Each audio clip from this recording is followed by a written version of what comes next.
1, 2, 3, 4, 5, 6, 7, 8.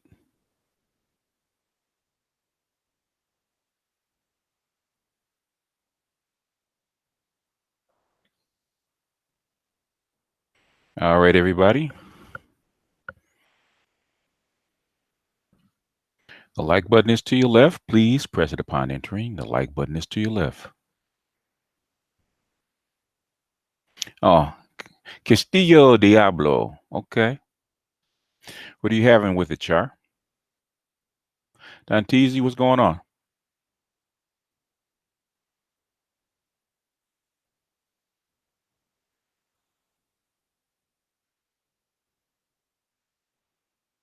Charizard TGIF.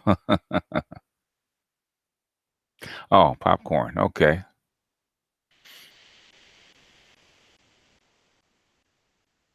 Never tried popcorn and wine.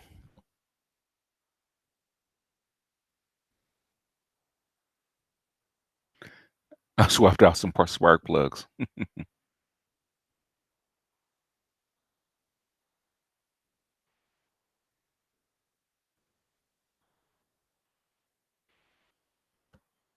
DJ Babner, what's going on?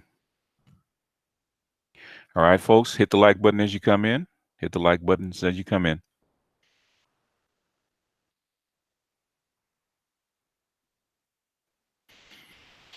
Uh, as soon as everything settles down, there's always something that pops up. Huh? Kavanaugh? I mean, I guess I could.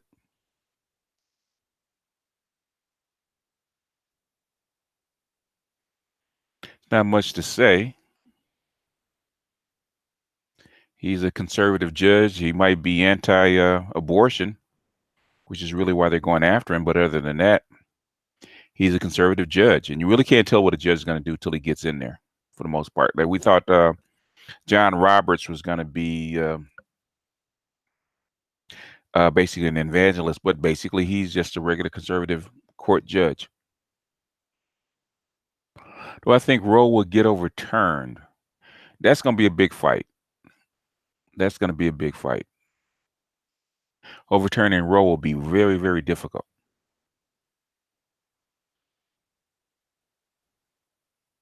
If they thought a Roe had a chance of being overturned, Obama probably would have seated the judge, but he didn't. Hey, Brandon, what's going on?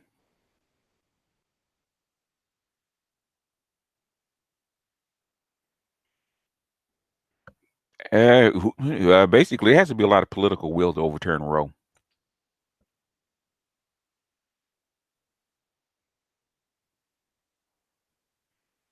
I don't even know if there's a case to overturn Roe just yet.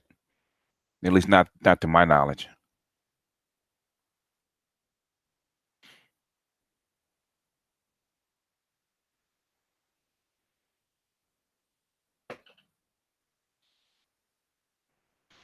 Even then, even if you did overturn Roe versus Wade, then it would be a state by state thing.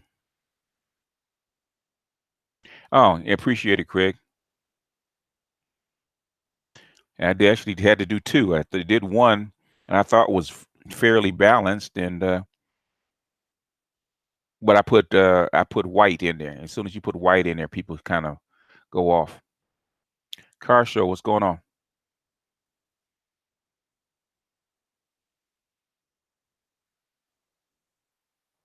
Out of you don't have to. You guys, you know, black folks have never really gotten into it one way or the other. They take advantage of it if it's there. If not, they don't. So it's usually white folks there that are actually out there getting upset. Pro life and anti-abortion. Black folks are, they fall on one side or the other, but they don't actually get active about it. Um, uh, you know what? If making something illegal, uh, for something that's not hurting any other person other than that particular person, I don't think it should be illegal. I think if what I do think if women want to should stop using abortion as birth control though. Any more kick rock? Kick rocks videos only come up when not when the spirit hits me. So you could get a bunch more, you could get none. So I don't know. I don't just plan kick rocks videos. I only pull out the kick rocks when it's necessary.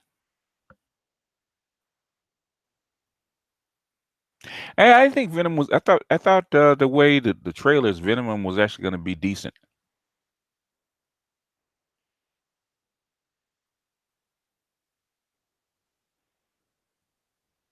I didn't see anything that would knock my socks off, but I thought it was going to be decent, especially with the way CGI actually works now. So I think 10 years ago you couldn't have done Venom, but now you can.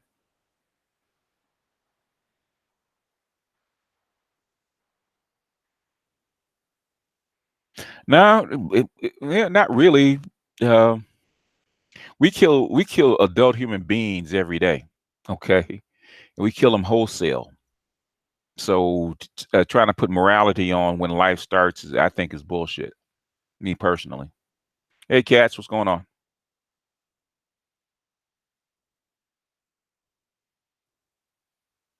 Oh, Jonah Hex bad.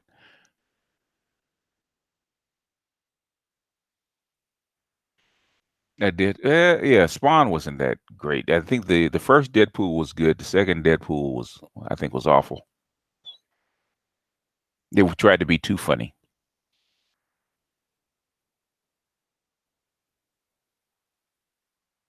I think it's going to depend on your taste as far as whether Venom's going to be good or bad. But how much do we have out there now? Like I said, the Ant Man and Wasp, I heard was not as good as the first one, which is well, it sometimes happens when you get a sleeper hit, then they try to repeat what they just made, and it doesn't always work out.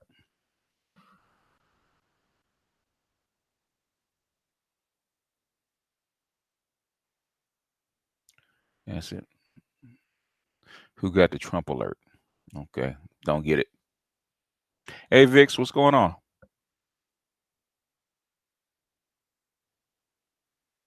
Hey, yeah, the animated series of Spawn was actually better than the movie.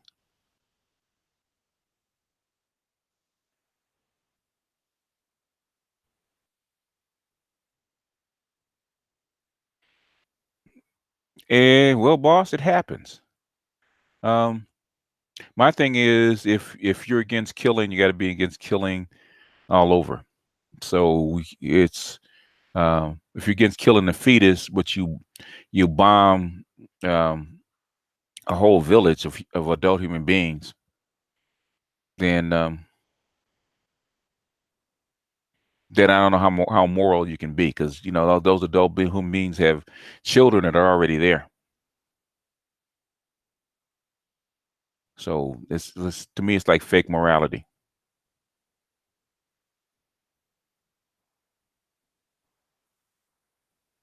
And I think if it was that bad and that moral, then women wouldn't get they wouldn't get abortions at all. If it was that immoral.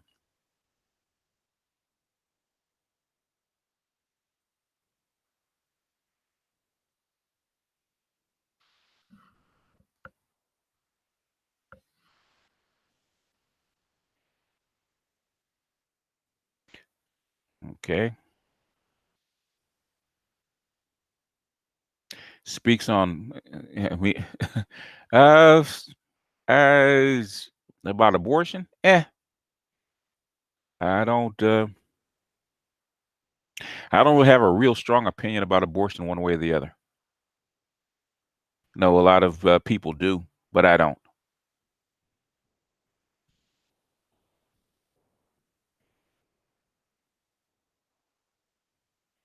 Just like some people shoot dope in their veins, or they do drive too fast, or they abuse each other, or they rob and steal. You know, that's human nature.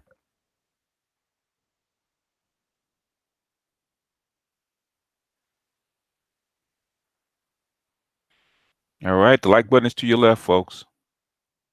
Please press it upon entering. Oh, and Ghana's been reaching out to the diaspora for a while. The problem is, what are they reaching out for? Ghana's one of the first ones that actually reach out to the diaspora. So that's they've been doing that for Jesus 30 years that I know of.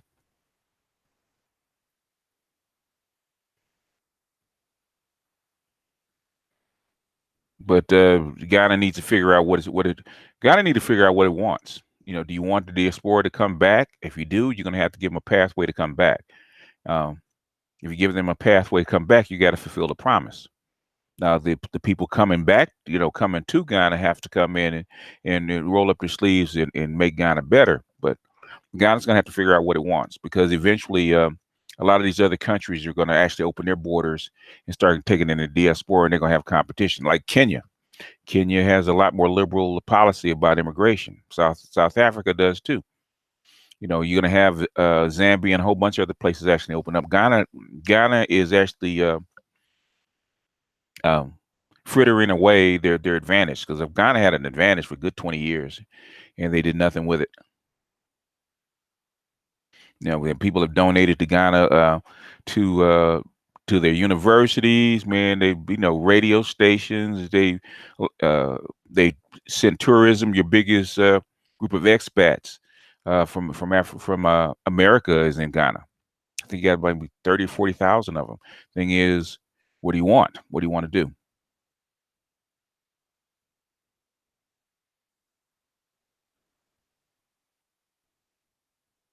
They want you to show up like brothers, and then they treat you like tourists. And that's the reason a lot of people turned off by Ghana. They'll give you a tourist visa.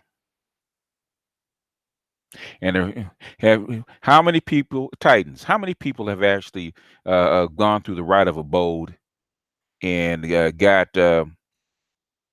know, got a green card, basically, got a residence?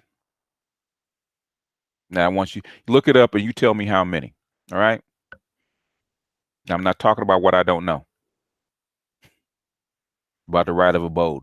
Very difficult to get the right of abode. Extremely difficult. I don't know too many people that actually got it.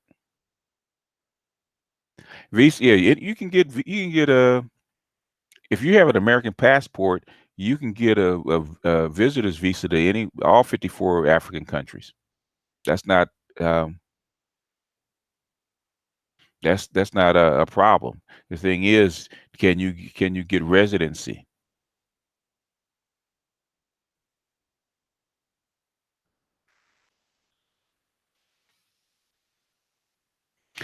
Titans. Let's stop talking about what they should do. What are they doing? You guys keep talking about what they should do. What are they doing?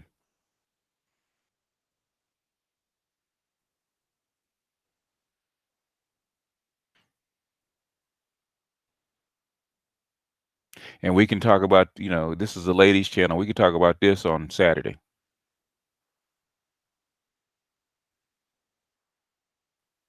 Anything else you guys want to talk about? If you guys gonna talk, if you're gonna talk about it, man, go look this stuff up. Go look this stuff up. I talk to people in Ghana all the time. DJ Batman, what's happening? Yeah, I mean, I've talked about it. Look it up, man, because it's been I talked to actually we were discussing this like 10, 12 years ago, man, and when we were there, we were talking about it, and everybody, all the expats over there told me, man, it was to get a right of abode is very, very difficult.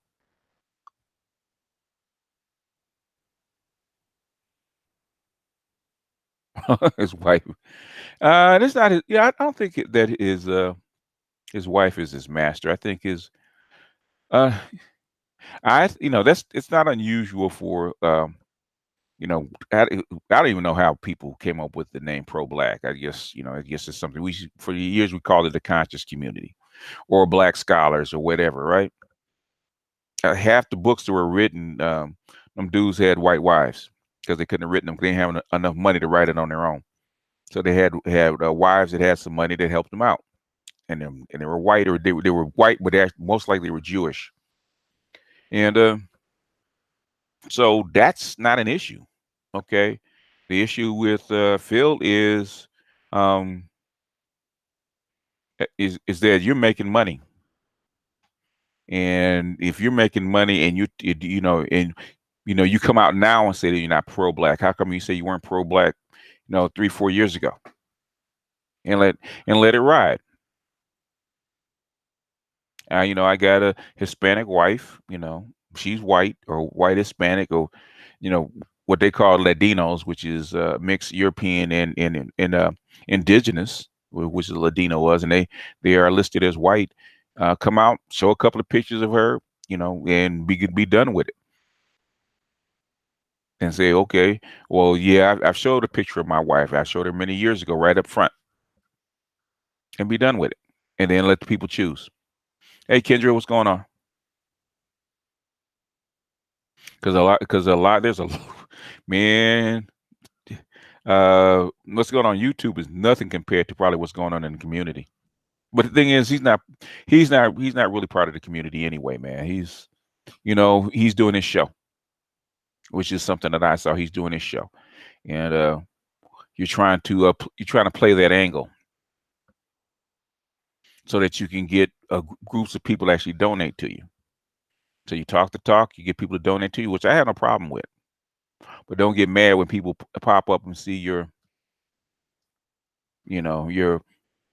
non-melanin wife and get upset because they were actually misled. In fact, that's why I played I Am Ball's video, because he's been with Phil. He's been in MGTOW since 2009, so he's been in the management since 2009, and he's seen Phil go through his iterations.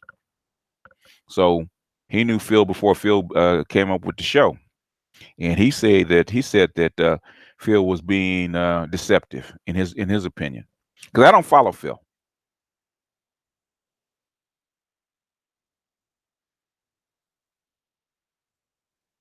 You're gonna be. There's some things that you're gonna be compromised on. If you're talking, if you're doing black talking points and stuff like that, one thing you can't touch is what? Mixed marriage. Can't touch it. You can't get in on black male, black female relationships. You can't touch it because you're not married to a black female. And trust and believe, people are going to challenge you on it, and rightfully so.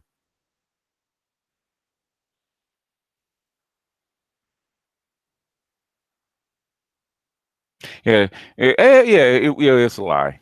Basically, it's a lie, and it's a lie so you can keep your donations coming in. And that's what I said. I don't think he intended to, and I don't think he really intended to actually be deceptive. He just married. He was married to the woman, or he's dating and married to the woman, and he was going, doing his thing, and I'm sure the questions came up, and he decided that when the money starts rolling in, that can make you compromise. And I think he compromised a little bit of his integrity to for donations, which I think you should have put the picture out right away, and then let who rocks with you rock with you. Eventually, that's going to happen now anyway.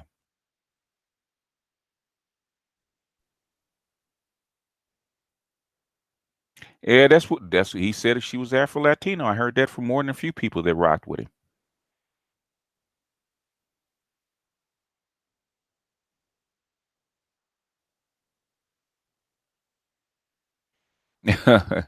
I think he's just big to be big, man. That's just him. I think that's just his size.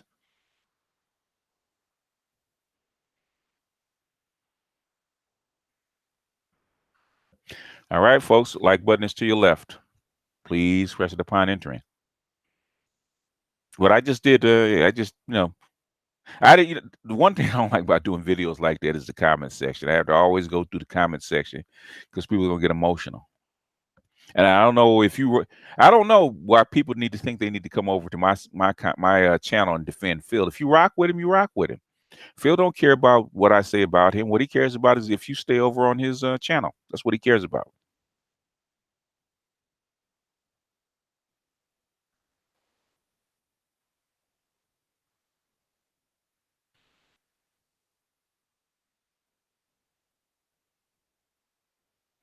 No, it wasn't that big of a story. But man, you don't can't believe how many people asked me about Phil.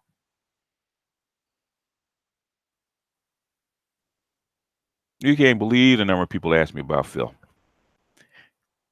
Normally, time when I do videos like that on a YouTuber, it's because somebody has sent me something. They keep asking me.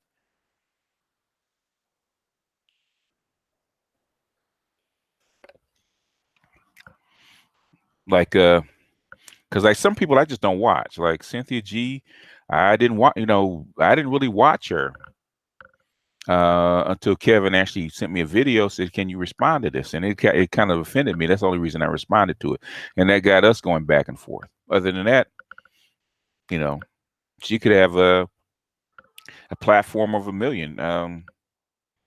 There's a lot. And when I was in MGTOW, actually I had my MGTOW channel. It was what's his name? The philosopher, man. That and he had what 500,000 followers or some shit like that. He used to get 20,000 views, 200,000 views on his video, and I didn't watch him, so I had no reason to respond to him.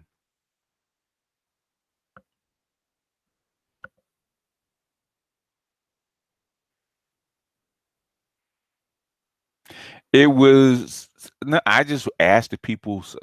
I just asked if people saw it. Yeah, and I thought we asked what you guys thought about it since it is a chick movie. But is it worth seeing?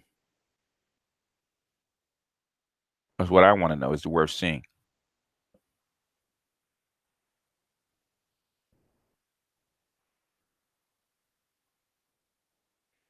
Now the star, what's her name? I like looking at her because I think she's pretty. But other than that, I wouldn't watch it.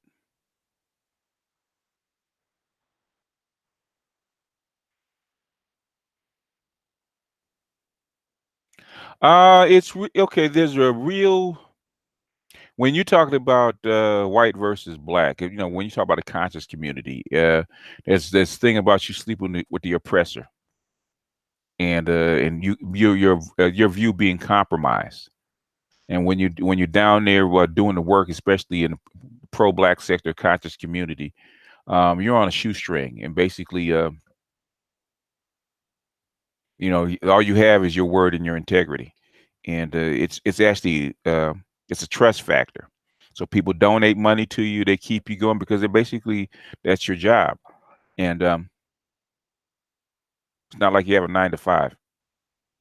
So it does matter who you're married to. It does matter to who um, who you sleep with, especially in that community, because you're supposed to stand for the message that you're preaching, and some people don't.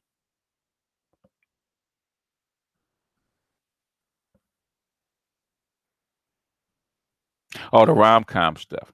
Uh, yeah, Kat, do you think women would have watched it if there was no rom com in it? They got to throw a little Tyler Perry in a. If it's going to be about black women, you have to throw a little Tyler Perry in it. Now you could actually do a whole male film and not have one sex scene in the whole film, and the guys will think that it's great. I mean, people will actually go brag about it. There won't be one sex scene in it. But if you do a movie with women in it and there's no love interest or sex scene, women won't go see it.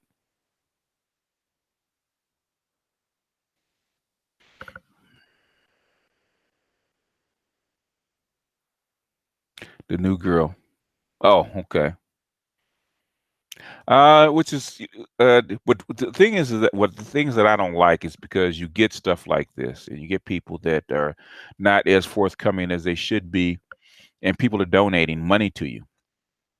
And if you're not 100% transparent when you get money from, especially from black people, as much as we hate to admit it, black people, need all their money, and black folks are tight with their money, and all it takes is one dude, man, to actually blow up the spot and do something semi shady, and then for the next dude coming up, it's hard for them to get trust. Like people say, well, why should it matter? Oh, because if Phil fucks up and he screws over people's money, black people's money, then somebody like Valdez can't get any donations.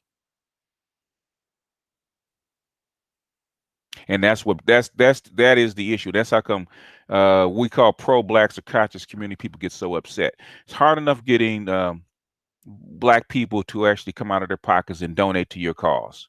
And for somebody to actually do something semi shady or looks like it's shady, I'm not going to say whether it's shady or not because I'm not a follower of his, but if something semi shady, then Valdez, when Valdez says he's out there campaigning for the brothers or campaigning for good women or trying to teach folks, blah, blah, blah, and he actually has to come out and ask for donations or want to be not sponsored, but supported.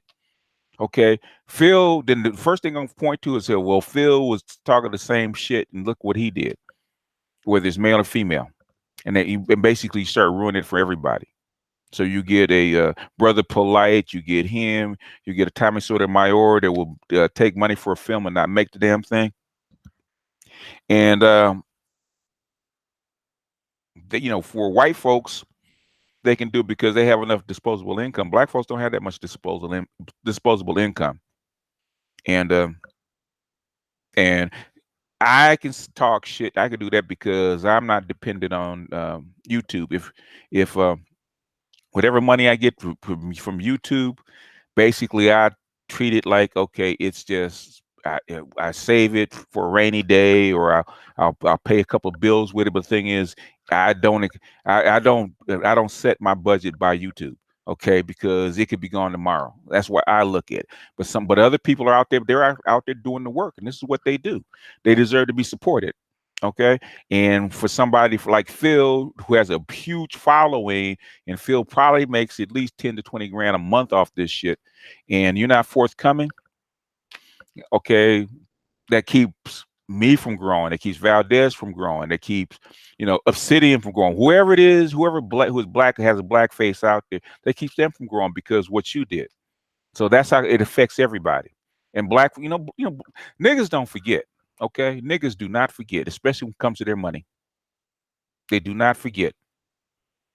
And um, and your reputation is dependent on the last nigga. It is what it is. It is what it is. People don't want to donate because if you screw them over.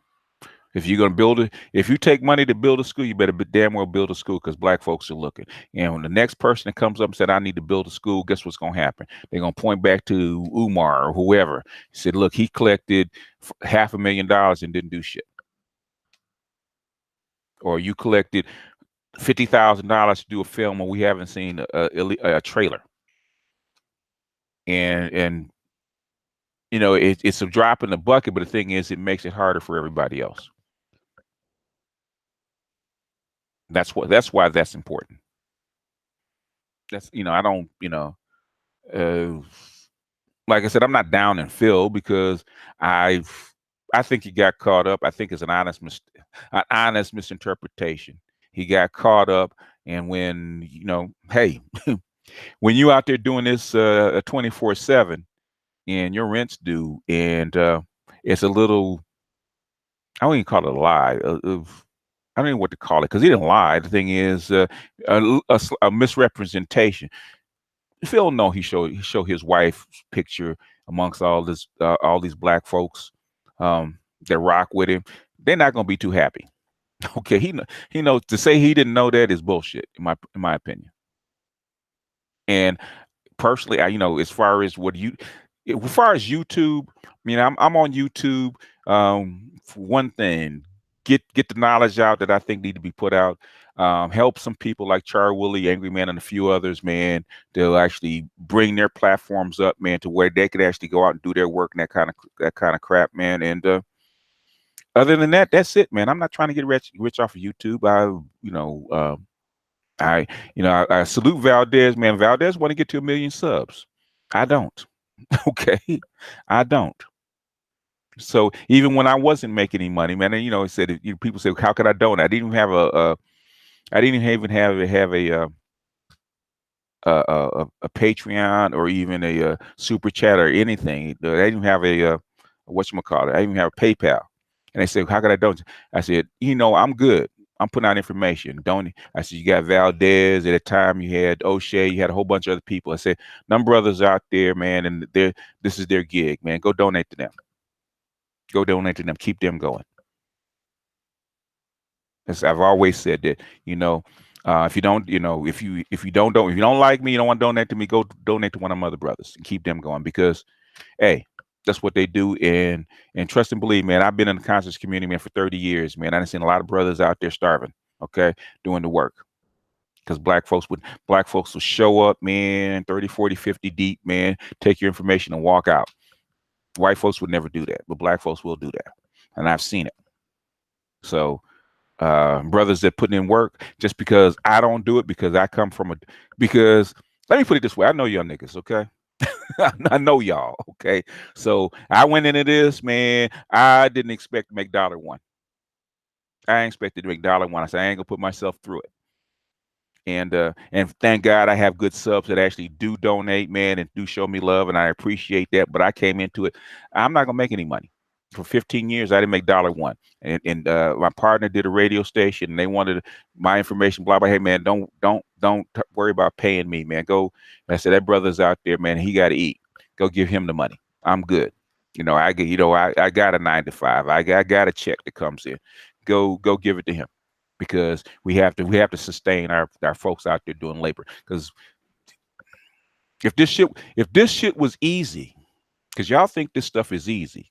Because I was telling some brothers on the Brain Trust last night, y'all think this shit is, man, I spent 20 years, man, 30 hours, 20, 30 hours a week doing this as a sideline. All the information I've compiled. I did not get $1 for that shit. I didn't expect $1 for it. That's why anytime I've ever done this, man, I've always kept a job. Because I am not going to be out there homeless, man, hacking for black folks. I said, helping black folks is a part-time job. Okay, it is what it is. And there's brothers that are out there doing full-time, and those are the ones you need to support because they're doing it full-time. Valdez does, I don't know if he does it full-time now, but I'm saying is, um, it went from 87K to 875K. Yeah. What I'm saying is, if he's doing good work, man, I don't have any problems with Phil doing what he does. To say that you're not pro-black and basically you're repping for it, well, I think it's disingenuous. Take your lumps. Okay, they know who she is. Bring her out front and explain that shit, man, and do good work. That's all I expect. I don't give a fuck. I personally don't give a care. I don't give a damn who your wife is. But to come out and chastise men, other black men for dating outside their race, and you're doing it. See, that's when you get compromised. You can't do that, in my opinion. If you have a white spouse, there's certain shit that you can't say. Oh, I didn't know about that part. What's that? That he said something about other people dating outside the Oh, race. oh yeah, yeah, yeah, yeah. Kid Organic. Oh yeah, that stuff's all. Kerosene and the SYSBM brothers, man, they all over it. They playing uh Phil back to back to back saying stuff like that.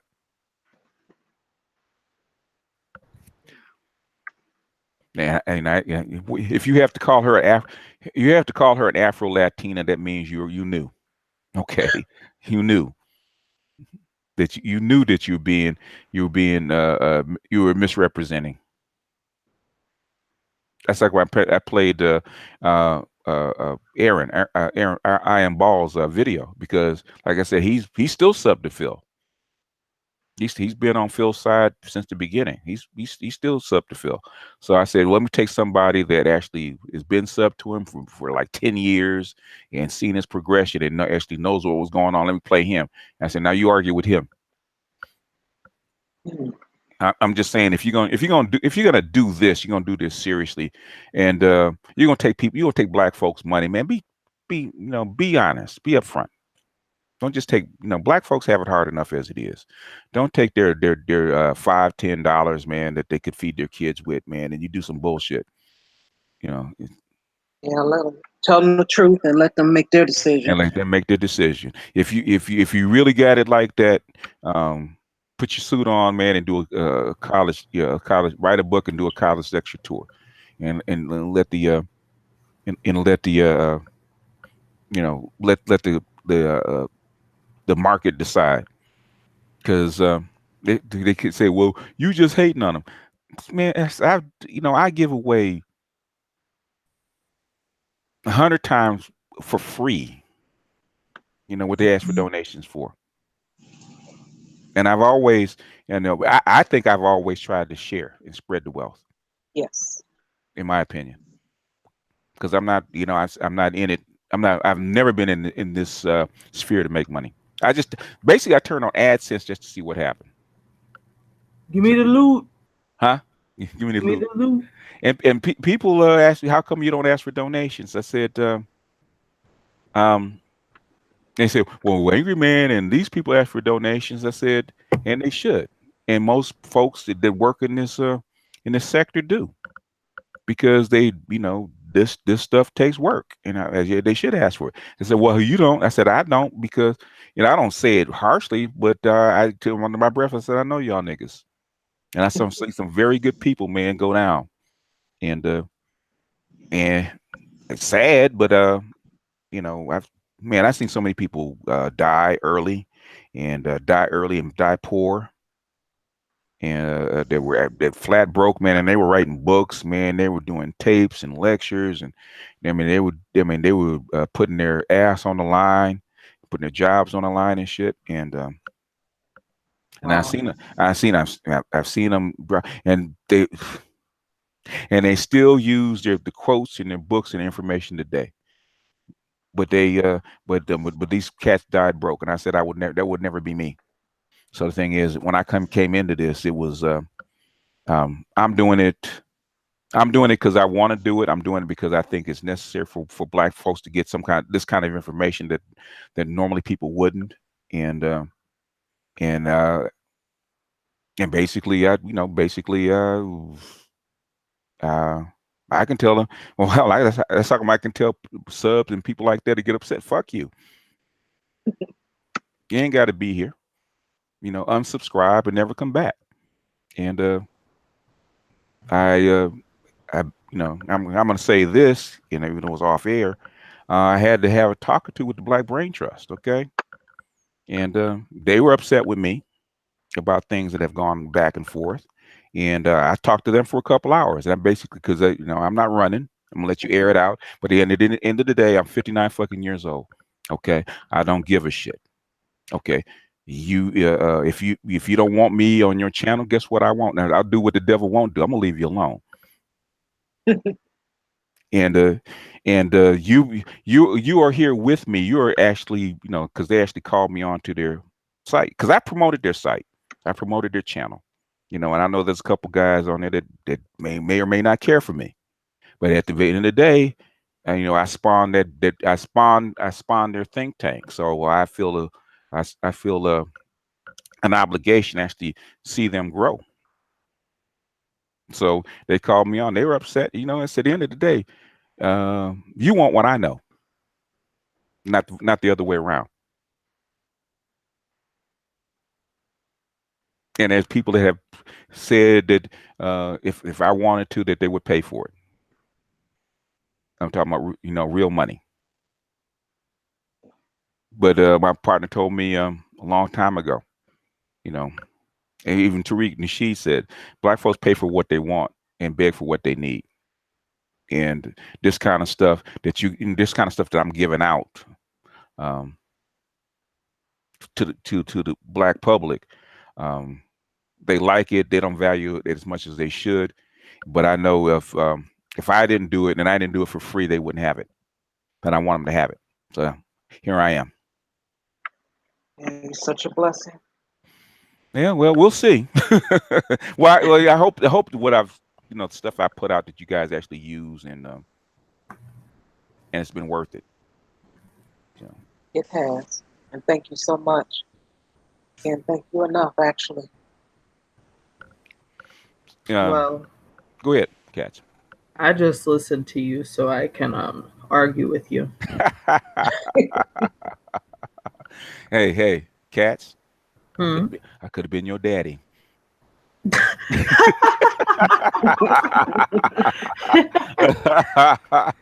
You, no comment. Oh boy. Was your mom in the Air Force? Yes. Oh yeah, and she was she at Barksdale anytime? At any time? No. Okay, well maybe not. Oh well, I could have if I had done what I was supposed to do. Yeah, well, I still could have been your daddy. If I'd gone to the academy, yeah, I could have been. I just didn't go. Yeah. You about 10 years older than my dad. Oh, okay. Well, maybe not. Well, yeah. Well, uh, how old is no, my ex? She's 6 years younger than me. And Funny, my mom's 6 years younger than my dad. oh, okay, okay. Yeah, that's about right. Yeah, what is it?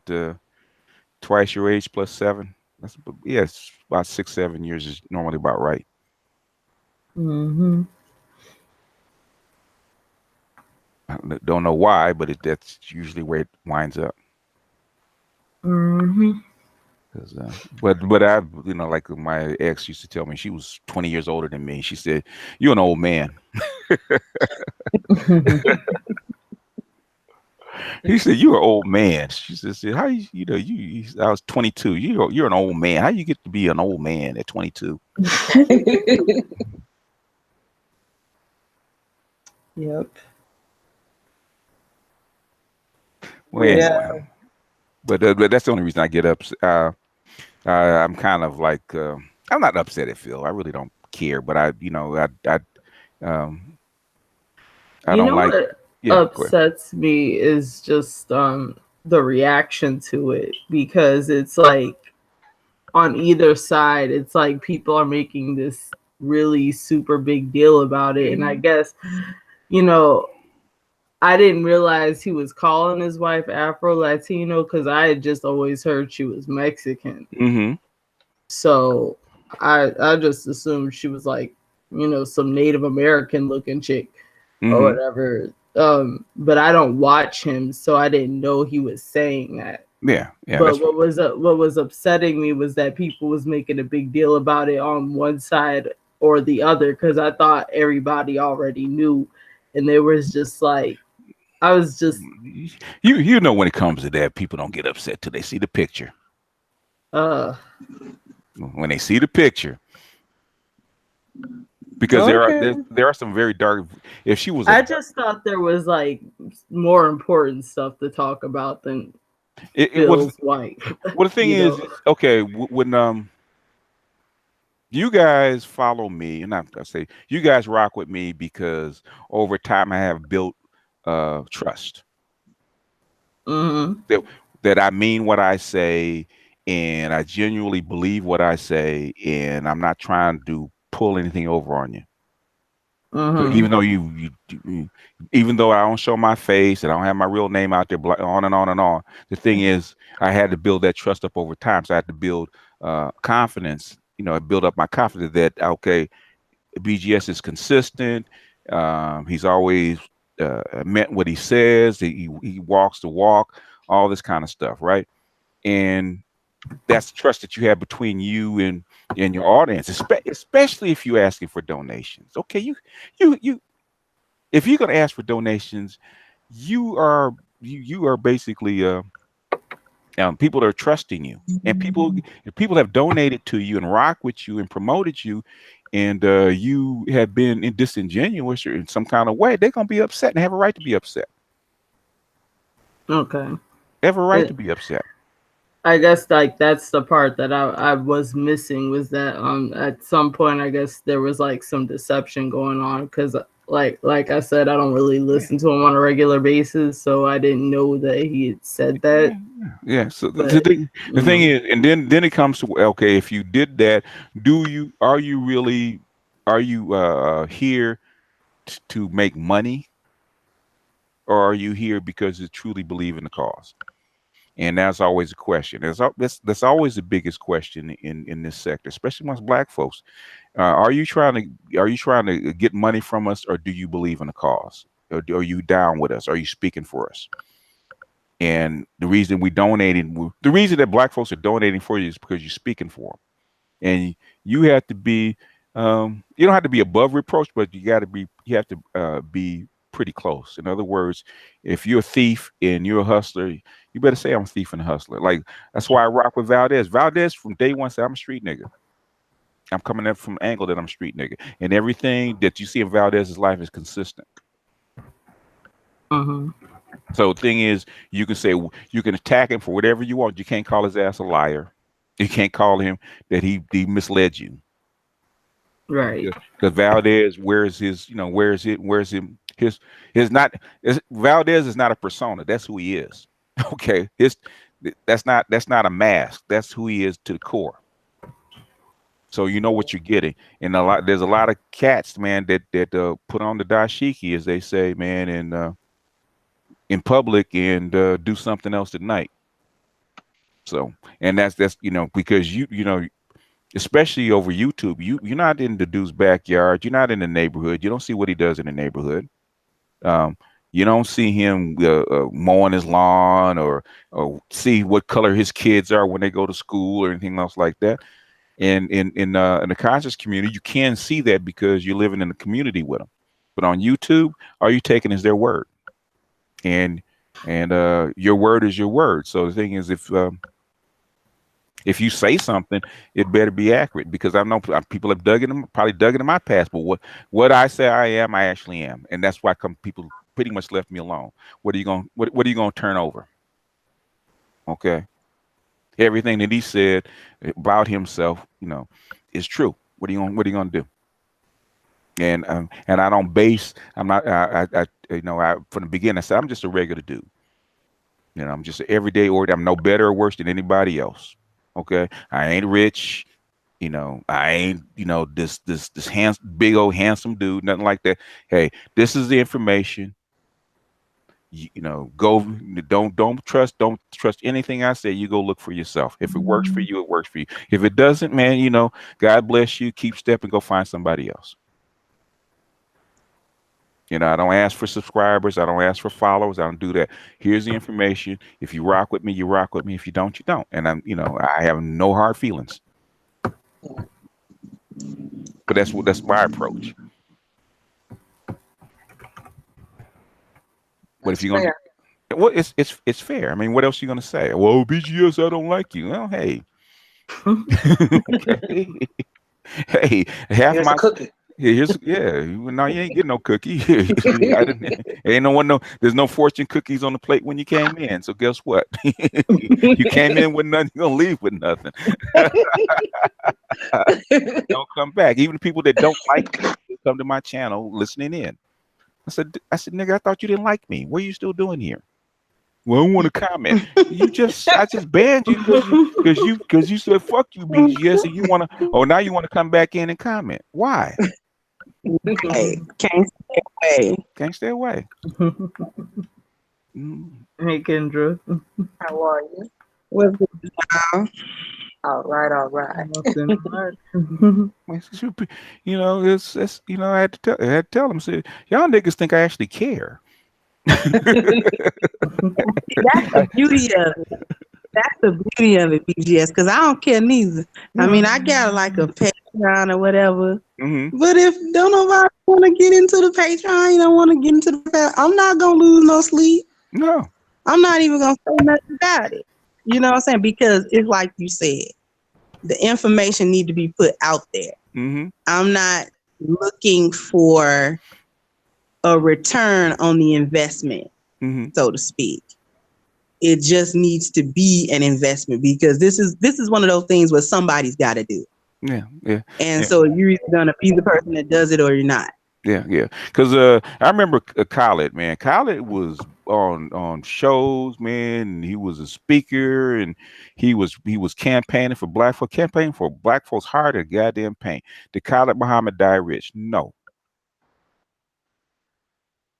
And they knew his name all over the world. Did he die rich? Mhm. No. And Kendra can tell you because the Nation of Islam is part of the conscious community. And now she probably can tell you the number of people that she knows that were going hard in the paint for black folks, man. And they're sleeping on other folks' couches and shit, and they doing the It's work. thankless. Hmm? It's thankless. I tell you that much. It's very, very thankless. Yeah. So anybody getting in with this, if you're getting on YouTube for money, don't talk about black issues. Don't do that. Talk about something else. Talk about hair and makeup if you're female. Talk about, some reality TV shows. But if I you mean, get on YouTube trying to talk about some real shit that's mm, happening with black people and really giving out pertinent information that people can really use, you're not gonna get none out of that. I mean, the only reason people hate Tommy, but say Tommy's an entertainer. He knows what he's doing. He's in it for money. Okay, he's a shock jock. He's in it for money. I don't get upset with him. Okay, because he's not hiding what he does. He'll tell you he's in it to get followers and subscribers to entertain you, and or for those that want to see it. He's not. He's not trying to be pro-black, or he's not trying to be conscious, or he's not trying to make any political statements. Every now and then one might slip out, but he's there to make money. So I can't get upset with him. But and if Phil was upfront about it, I couldn't get upset with him either. But the thing is that it's not that what you do. The thing is, it makes say Kendra happens to blow up. Okay, Mhm. it makes for you when Phil does something and it blows up in his face, it makes it harder for Kendra to come up. Mhm. And or say she wanted to do it full time. Man, you are putting your life in your hands with black folks if you want to do this shit full time. And for the brothers, man, they actually have the guts enough to actually go out there, man, and put their livelihood on the line. Um, I salute them. I'll help them as much as I can because I know how hard this shit is. I know how hard this shit is. Yeah. And I've seen brothers sleeping on couches, and having to live with people and compromise and shit like that because and had to and turn down checks because they don't want to compromise their position because there's a whole lot more money in feeding black folks bullshit than there is actually telling them the truth. Yeah. See a lot of that. Mm-hmm. Mm-hmm.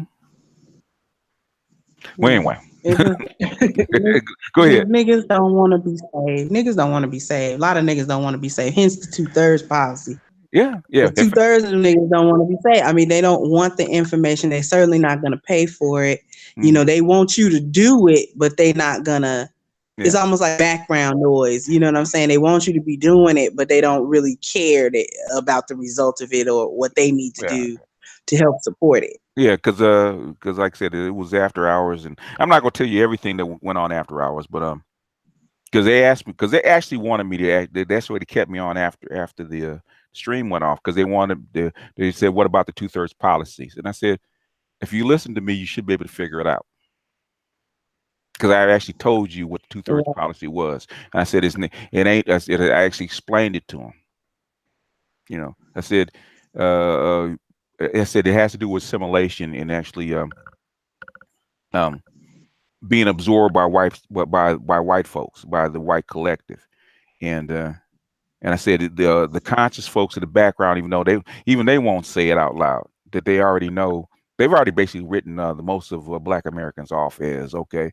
In a couple of generations, we won't be here because they're too far gone. And and I've explained that. I said you basically your Z's, your generation Z is the fourth generation. I said they're the pivot. Because if you don't correct for the Z's and actually get them back on having a black community, and five and six are foregone conclusion. By the time you hit 6 and 7, you'll be you'll be amalgamated. It'd be admixtured, and what little there will be existing of the black community will be like maybe 3 or 4%, and you have this big buffer of big gray mass in the middle. And by that time, even the ones that are still black will be so their brain will be so whitewashed it won't make any difference anyway. So I'm saying if you want to thrive in black community, you're gonna have to make a stand and do it. Thus the 2/3 policy. I said it has nothing to do with eliminating people, it has nothing to do with killing people or anything else like that. The thing is 2/3 of black folks because of the Prussian school system and feminism and brainwash. And there's nothing you can do. You can't save them. So the thing is, you need to focus on the 1/3 of black people that are still left, that still have some kind of a hint of blackness in them that you can work with. I said it's, and I said, you guys are the Black Brain Trust. Y'all should have figured this shit out on your own because I've said it. But it's well, why he have to say it that way? See, because he wanted to shock your ass because niggas don't listen. But when he said a 2/3 policy, and you will be eliminated, and all of a sudden now you're talking about it. But before we try to say it nicely, you didn't think about it. You went to sleep. And once I did that, said, but now you understand. So y'all need to knock that shit off. All right. Trying to play stupid. You know, don't play dumb. You know what I'm saying? Like you said, try to say it nice, try to say, well, you know, we trying to do this, that, third. No. A third of us shall be saved. You know, on some cerulean gray type shit. Hear me and rejoice, nigga. You know what I'm saying? Because I hear them all the time. I'm an American. Because we did that poll. Jesus, when we do that poll, we did that poll back 2000. I want to say 2004. Are you an Are you a African? Are you an American? Shit, but that was about right. About 2/3 came back that they were Americans. Okay. We got your names on the list. You don't have to was just trying to single you out. Fell for the okie doke. Now we got your name. Yeah. So don't come over here. I mean, if that's like my when it comes to like interracial marriage and all that kind of stuff. I said for 2/3 of them, I said you're fighting it, and you guys are arguing about colorism and interracial marriage. I said you're already brainwashed. It was if I'd rather you just go ahead and do it and stop fighting about it, because if you don't do it, your kids will. It's inevitable. For real. Because you're brainwashed. You just enforcing the brainwashing over to them. So your daddy might be black, your mama might be black, but the thing is, you send them, you put them in school, you put them in front of media, you talk that colorism shit. Guess what they're gonna, right now it's Maria. Once they get past Maria, it's gonna be Becky. And Becky is not gonna take the lowest of the low of you. Becky thinks Becky already thinks she has first choice. That's how she's coming down. She can't find a Chad on her level. She gonna come down and get a Derek or whatever. Get you an educated lane with a check.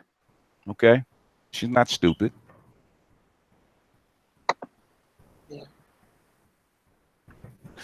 But they would much rather listen to Cerulean because they can get upset and get emotional about it. But I tell them the hard, cold truth. It's a motherfucker, you brainwashed. And you think that what you think is something that you came up on your own 2 cents. No, you were brainwashed. This shit's been in the weeds, been in the process for fucking 60 years. And when I hear you talking about it, hear what you're saying, I already know. Well, you're already gone. You're already gone. You've already been basically subverted. You're a Manchurian candidate. You don't even know it.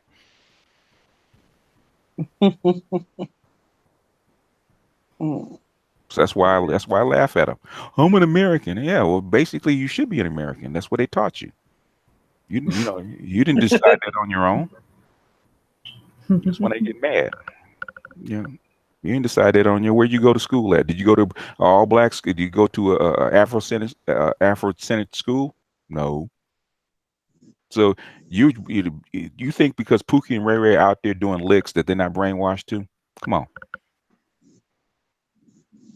they might be less brainwashed because they went to school less, but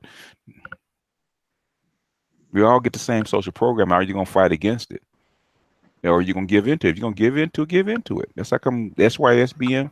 It doesn't bother me. Okay, you've been programmed to do that. So, and if you decide to go with your program, I'm glad for you. That's how come it doesn't bother me that who feel married. It doesn't bother me. You've been programmed. And it is what it is. And either you want to break your programming, break from the matrix and go to Zion, or you don't. And the majority of you won't. You know, these people are good. They're not. This is not no bullshit. This programming has been actually it was tested well before it got to Germany. It had already been tested in the Catholic Church well before it got to Germany. By the time it got to Germany, it's already perfected. And then they saw that how well it worked in the public sphere. They just transferred over. They use the Prussian school system all over the world because it works. And then that's how come when you go to military, we go to boot camp, it seems so similar. If you look at boot camp, you basically looking at basically the same thing where you have your drill sergeant or your teacher, your drill sergeant, just your teacher out front, and everybody's facing towards him. And you've been trained how to follow orders. There's no way you could take a group of boys, 18 years old, from all over the country, all different walks of life, put hundreds of them together, and they all come out thinking the same because they all been trained the same way. You can't do that in 13 weeks unless you had some pre-training. It's already there. And the thing is, do you recognize it? And if you recognize it, what do you want to do about it? Because at the end, the choice is yours. If you like what you're getting, take it. But all my job is to dig this stuff out. So hey, look, this is this is the brainwashing that they have given you, and this is how they did it, and this is why they did it. Do you want it or you don't want it? If you're happy with it, hey, at least you know.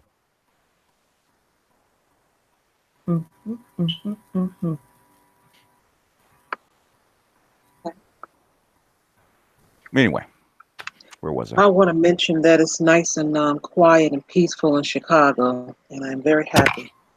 The long weekend, even on a long week, it's getting kind of cool, isn't it?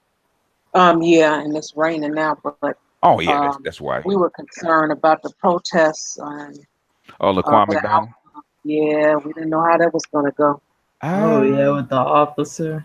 Yeah, because we had something similar with Rodney King.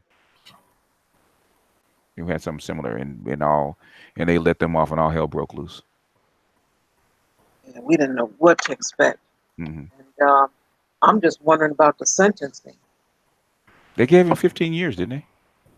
They haven't. Well, they got that probation up to 15 years. Yeah. The thing is, okay, this is the thing, and they know this. If you're gonna force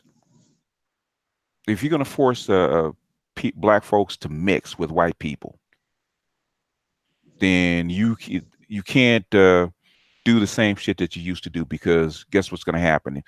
Black people are going to have to group up to defend themselves again. And you're going to basically, what the policy that you're trying to do is not going to work.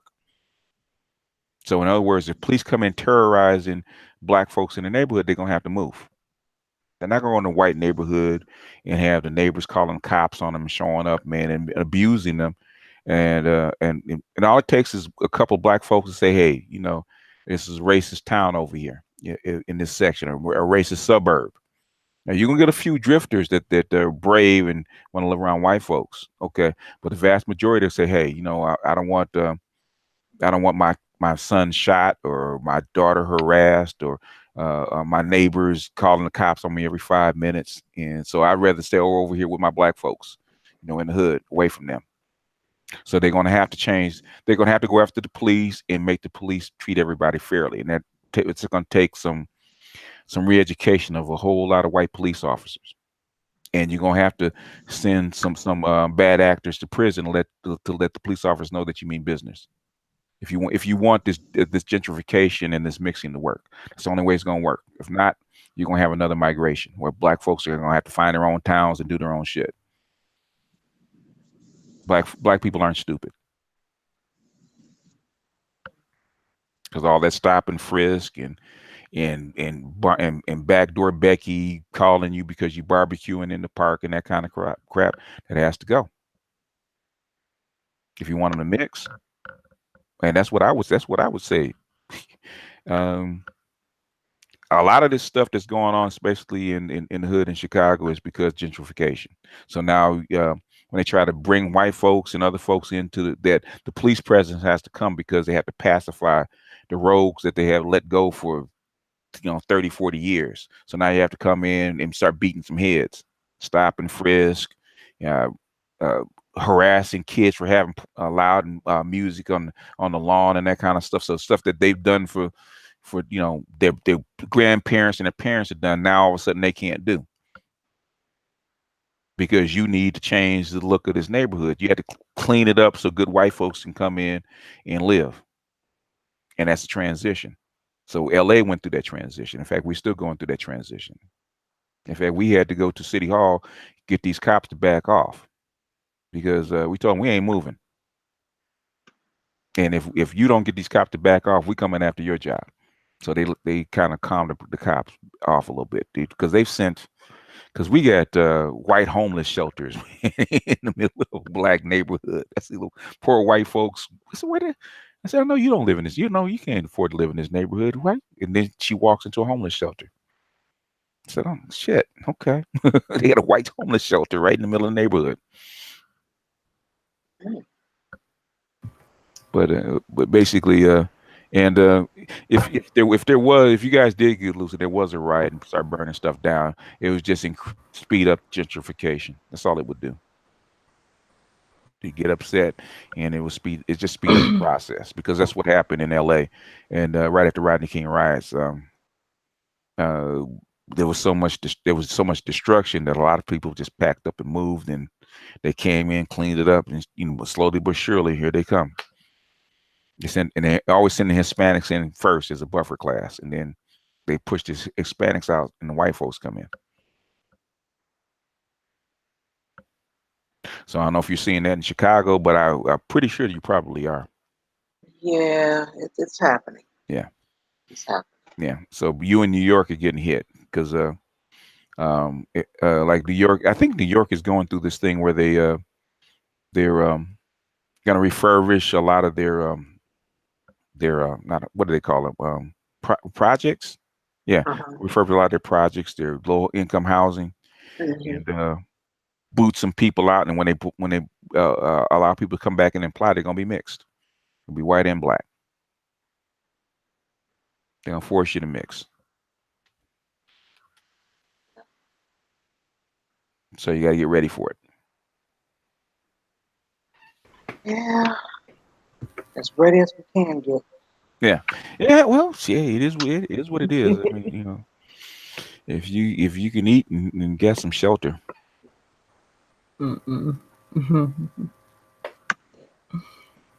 What about failed gentrification? What do you mean failed gentrification? You got to remember, they have 7 generations. They're not going to stop. Just because if they lose a battle, they lose a battle, and they might come back next year or 5 years. They're not going to stop.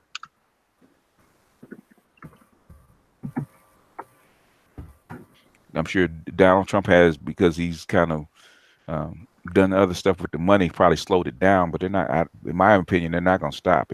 It's a policy. Policies don't stop. Yeah. I don't think they're gonna stop either. Yeah, well, yeah. Look what they did in New Orleans, because Oh yeah. Katrina kind of sped it up. But the thing is, they're going to do it anyway. Mhm. And now all the folks that are headed to Houston and thought they were safe, now they're doing it in Houston. So the same folks Yep. that escaped, they pushed out of New Orleans and went to Houston. Now they're trying to do to them in Houston what they did to New Orleans.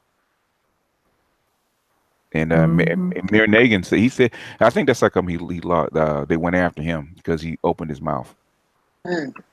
Yeah. because he was trying to He say, said yeah, go ahead. he said he wanted his own version of Chocolate City. Hmm. Like was the dude from DC, like, was there like a black mayor in DC who also said they wanted it to be Chocolate City? Oh, it was what's his not what was the mayor's name? Um, he wanted to be well, it was Chocolate City. But I'm saying I can't remember Hmm. the name of the mayor, but he got caught with the crack. They set him up Yeah. with his ex girlfriend and crack. Was it Kwame? No, Or no, was he in Detroit? Kwame was in Detroit. Okay. Never mind. But yeah, they went after Negan and they got him. Hmm. So Yeah, because he was trying to say, yeah, right after it, he said, y'all need to come back and help rebuild New Orleans, and that was the wrong thing to say. It was Marion hmm. Barry. Yeah, Jarvis heard, and it was Marion Barry. Yeah. Yeah. Yeah. They caught a few of them that got caught up and stuff. Yeah, yeah. If you gonna be in politics in as a black person, man, you have to be squeaky clean. You can't do what they do because they're waiting for you to do what they would normally do. Hmm. Yeah, I mean you have to be squeaky clean, and you can't take no bribes. You can't do nothing under the table. Everything has to be above board because as soon as you think that they're not looking, and you think you got away with it, they're gonna come back 90 days with 2 or 3 years later with the tape. Hmm. To his, like he's smoking crack, and his own woman is there with the recording this shit. That's terrible. Hmm. That's terrible. Yeah. It's like they just built around my neighborhood some little, they're trying to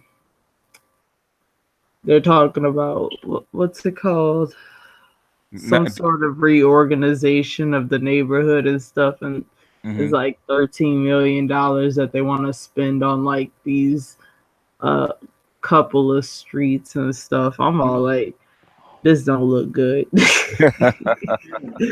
so so Yeah, because I'm planning my move yeah, because sometime. once they secured the French Quarter, they was going to move their way down. What it was French Quarter and the university. What's the name of the university? Which one? Near the quarter. What's the name of the university? Oh, Near they got a downtown. couple of them. Near downtown. But like, they got Xavier, they Hmm. got Loyola, Tulane, Tulane. Once Tulane. Okay. once they secured Tulane and the quarter, you know, it was a wrap because they just slowly but surely they're gonna work their way downward. But they wanted the French Quarter first in Tulane first, and they got that after the flood, and where the dome is, where the Mm-hmm. Superdome is. Once they got the area, basically it's a wrap. They're gonna work their way down. Yeah. Oh, there's my problem child. But Tulane is right next door to Loyola, or the other way around, because Loyola looks like a little house compared to Hey, Tulane. hey, humble wolf. Knock it off, man. Okay, knock it off. Don't irritate me. All right. Oh my god. Oh god. I don't know He why you're. says funny stuff, but we let Yeah, him. what? Yeah, okay. Just knock it off. Well, he's highlighting my name. Knock it off, man. If you want to chat with the ladies, go ahead. But knock it off. He want attention from everybody. Yeah, he's got it, but now it's time for him to knock it off and calm down. Simmer down now. Hmm. I did not hit the blunt. No, I Huh? didn't. You didn't hit the what? The blunt. Oh, oh no.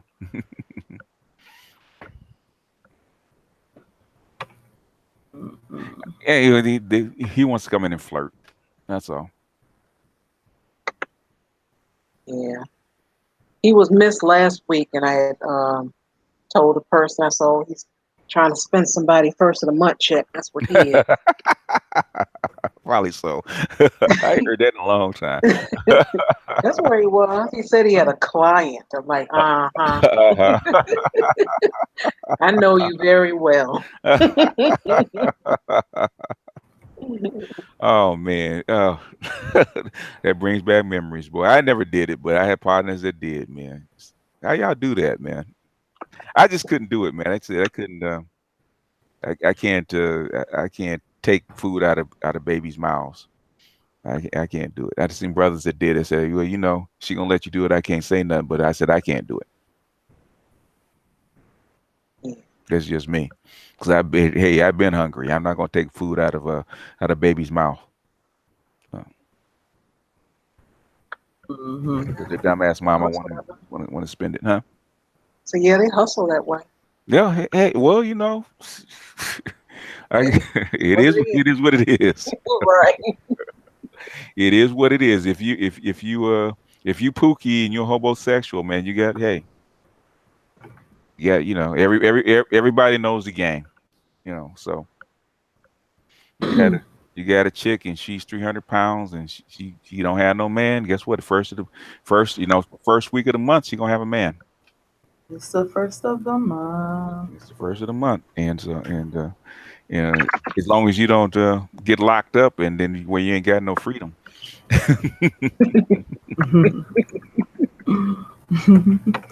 Yeah, it's funny. It's funny. So I've been dealing with my whole life, man. We hearing that stuff. First of the month. Mother used to call it Mother's Day back in the day. I think because they split it up. Used to be the first of the month, and then they split it up to the first and the 15th. And now it's just on the card, right? Yeah. Yeah. It used to be everybody would wait for the mailman for the check. You So know, everybody knew the mailman back then. yeah. Mm-hmm. They be Mm-hmm. oh yeah, they'd be on the corner.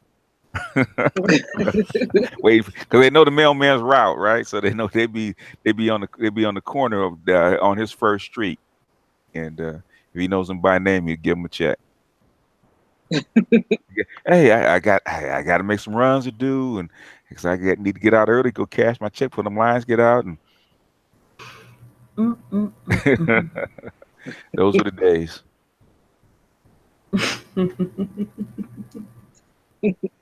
So when Chart Willie said that, it just brought back memories. Yeah, the 80s anyway. Yeah, some of the '90s too. Some of the '90s. And I think when did they go? They went to the card in what, the 2000s, wasn't Uh, I'm not for certain. Yeah, I couldn't tell you. it? Yeah, I think it's the 2000s. I would say at least by 2005, but I'm not for sure. Was it earlier than that or later What's that? when they went to the card? It has to be after Clinton. So after Clinton in '96, that actually did all that. So it had to be, if it was in the '90s, it had to be the late '90s. Oh, okay. Yeah, because Clinton actually overhauled welfare and all the benefits and stuff like that in '96.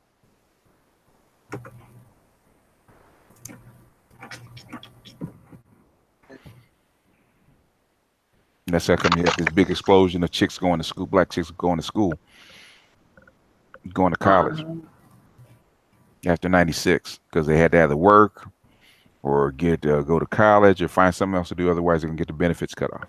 So there was so they had to do something.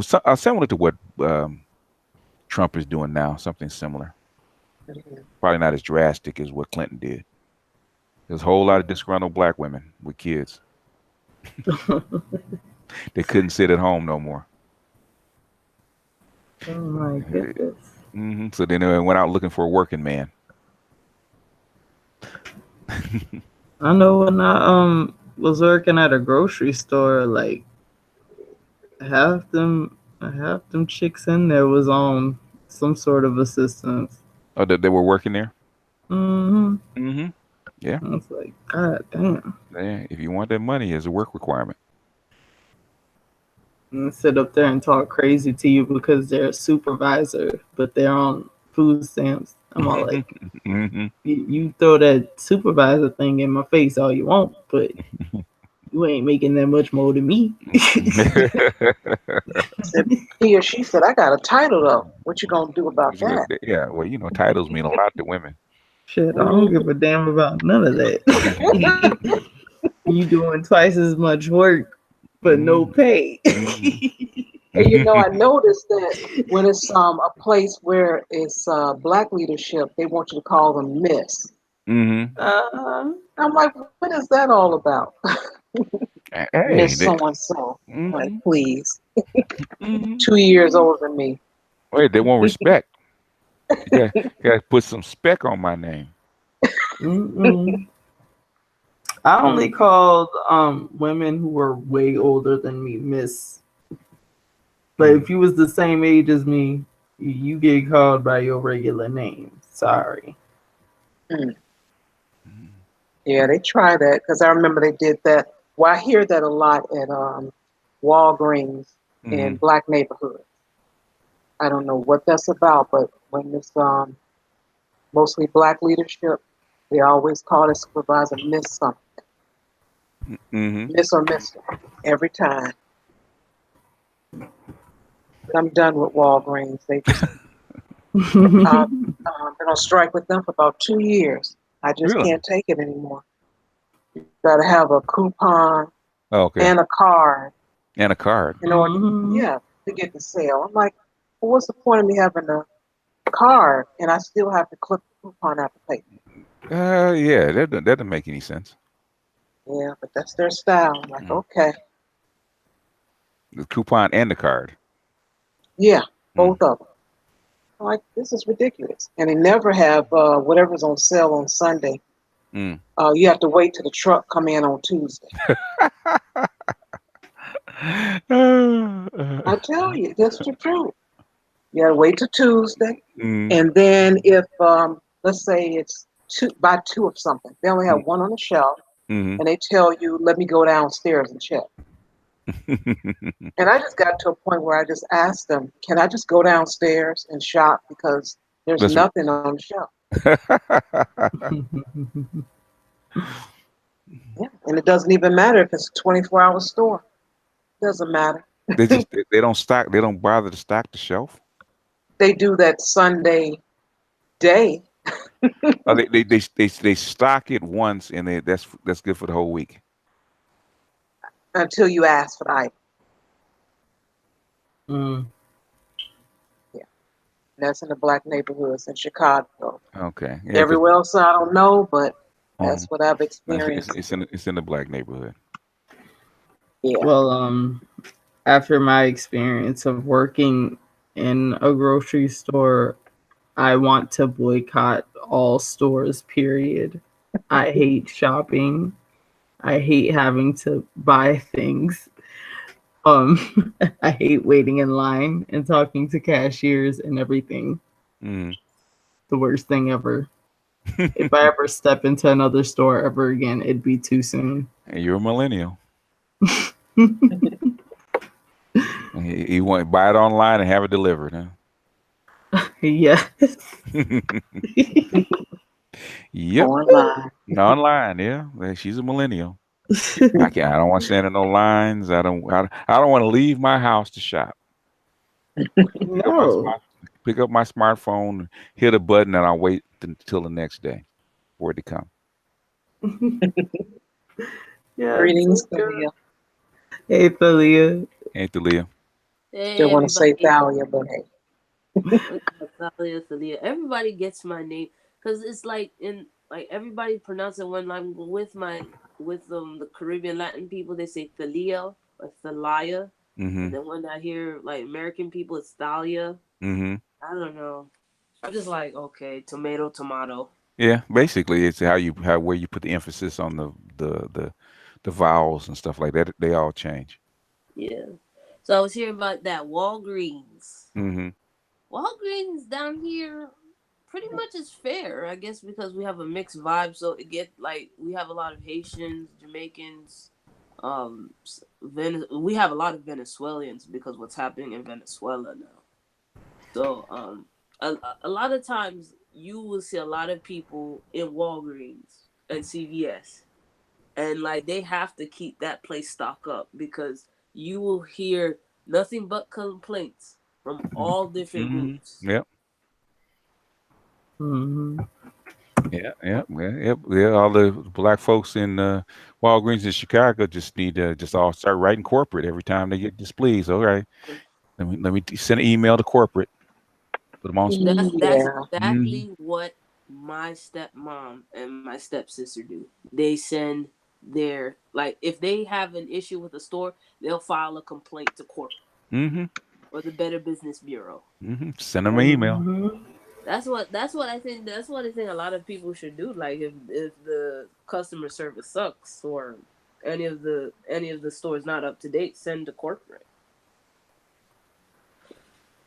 I had to Yeah. do that with Publix, and Publix got on that shit quick. Mm-hmm. Yeah, because people will stop going. Yeah. But Mm-hmm. black folks in the hood are actually resist. Not a resistant. What I'm saying is, they they've been mistreated so long. It's just normal. So we've had to adjust for so long. So so we think that complaining is not going to matter. So we just don't do it. You know what? Okay, this is the way it works, and I know I can't get the sale till Tuesday, even though it's supposed to be Sunday, and they're gonna stock it. And if I want to have to ask, so they can check downstairs, and because black folks will talk to you, but they're not gonna black folks aren't gonna read, and black folks aren't gonna write. Mm. Unfortunately, yeah. Hmm. Like That's I was telling Katz about the, her thing with the school. I said as soon as you ask for emails, everybody straightens up. Yeah.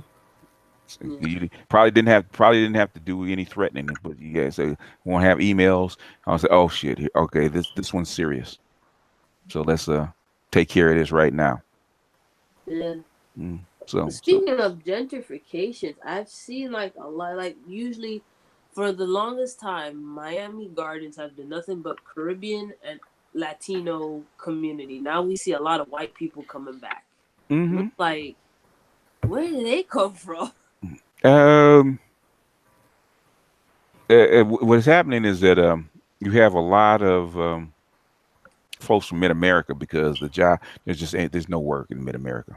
There just isn't, Yeah. and they have to crowd into the major metropolitan areas to actually find work. So you have a lot of white folks like from Iowa or Utah or someplace like that, man, looking for a warm weather city that they can actually find work for their careers because there's nothing where they're from, West Virginia, places like that. There's nothing happening. So So that's then like, what? go ahead. So like, cause I'm like everybody's saying like the unemployment rate has gone down. I said it really hasn't gone down. What happened is people stopped looking for work. Uh, it's because they've been screwing over the numbers so much, and they play with the numbers so much you don't exactly know what to trust. Since Trump has been not allowing immigrants in and has been pushing immigrants out, it has opened up jobs. Because the immigrants used to do a lot of construction and that kind of stuff, so that has opened up jobs. So there is going to be work, and plus they have to redo all these cities Oh, to make them fourth industrial compliance, like for self-driving cars. I think in fact, I need to do. It just reminded me. I need to put up that article about Waymo supposed to start their self-driving taxi service is it Tucson or Phoenix? I think it might be Tucson. yeah, Um, I think they're supposed to start it next month, where driverless taxis. Mm. yeah. Mm. Well, I just wanted to know like since Mid America is so spacious, why are they not building factories over there or some sort of thing? Oh, yeah. That's a great question. That is a great question. Like shit, you can build a factory or build some kind of company up in the middle of America, and Normally you need a center, yeah. something to build around. Normally a tech center or a center will be built around like a university, or if it's a factory or waterway, like the reason that Chicago and Cleveland and Detroit actually were built is because they were built around the factories that actually had a transportation of which is a waterway. Oh, And that, until the railroads until the railroads and basically the airplane, the jets, the jumbo jets actually were more efficient and faster. That's when you know that's when like Chicago is a banking center, so that's why it's pretty much functioning rather than like Detroit and Cleveland, which were manufacturing. Um, yeah. Like that's what I was saying. Was like, I just had some. I'm not gonna tell people my ideas because these are my ideas, and I want to make money off of them. mm-hmm. It's just like you could do so much in middle of America. Like, Yeah, but the thing is, any place you go, you need customers. Okay, oh yeah, and that's true. You need a lot of population. You you need a need population. customers unless you're doing stuff that's like online, which I went back a couple of years ago when a lot of the when my channel was small and had a lot of guys that were actually into IT. And I said, they said, well, we need to build our own time. I said, nah, man, just go to Kansas City, Kansas, where Google Fiber is already there, and buy you up a whole block. Just buy up a whole block, man, and water, power, internet, and just start your own little hub instead of trying to build a whole town from scratch. Yeah, yeah, Because that's true. if you got a town that's big enough, the white folks are gonna find you anyway. Mm. And And so as far as Q Wilson said sorry, Waymo is here. Yeah, yep, and other stuff he says. Go ahead, Char. I was going to mention as far as those unemployment numbers, Hmm. um, even if the job is 8 hours, 4 hours Oh yeah, Saturday, 4 hours yeah, Sunday, they consider that as a job. that's So a you job. accept that, Yeah, that's one less job. So or one job that's counted. they count it. Yeah, you can have as little as 12 hours a week and Yeah. be counted as a job. Yeah. Mhm. I was recently told 12. I mean, 8, but I know it was Oh, 12, and I think it eight? changed. Wow, all the way down to eight. Because used to go Yeah. back in the day, it wasn't counted unless it was at least 20. At least Okay. that So was just keep yeah. dropping. So now keep yeah because it's about stats. It's about who's in. It's about stats and who's in charge, and basically, they don't want if the unemployment rate shoots way up, people start to panic. And it's two things: they want to get elected, and plus they want people to remain calm. So they don't lie, but they fudge your numbers, and that's one way they fudge your numbers. So people are working, and there's plenty of jobs. Say, well, yeah, if you want to work 8 hours a week, and I think you have to work for your benefits. I think you have to work at least what I think the minimum is 12 hours a week. And if you don't work your 12 hours a week, they start cutting back on you. They cut back on your money. Mm. Oh, okay. Wow.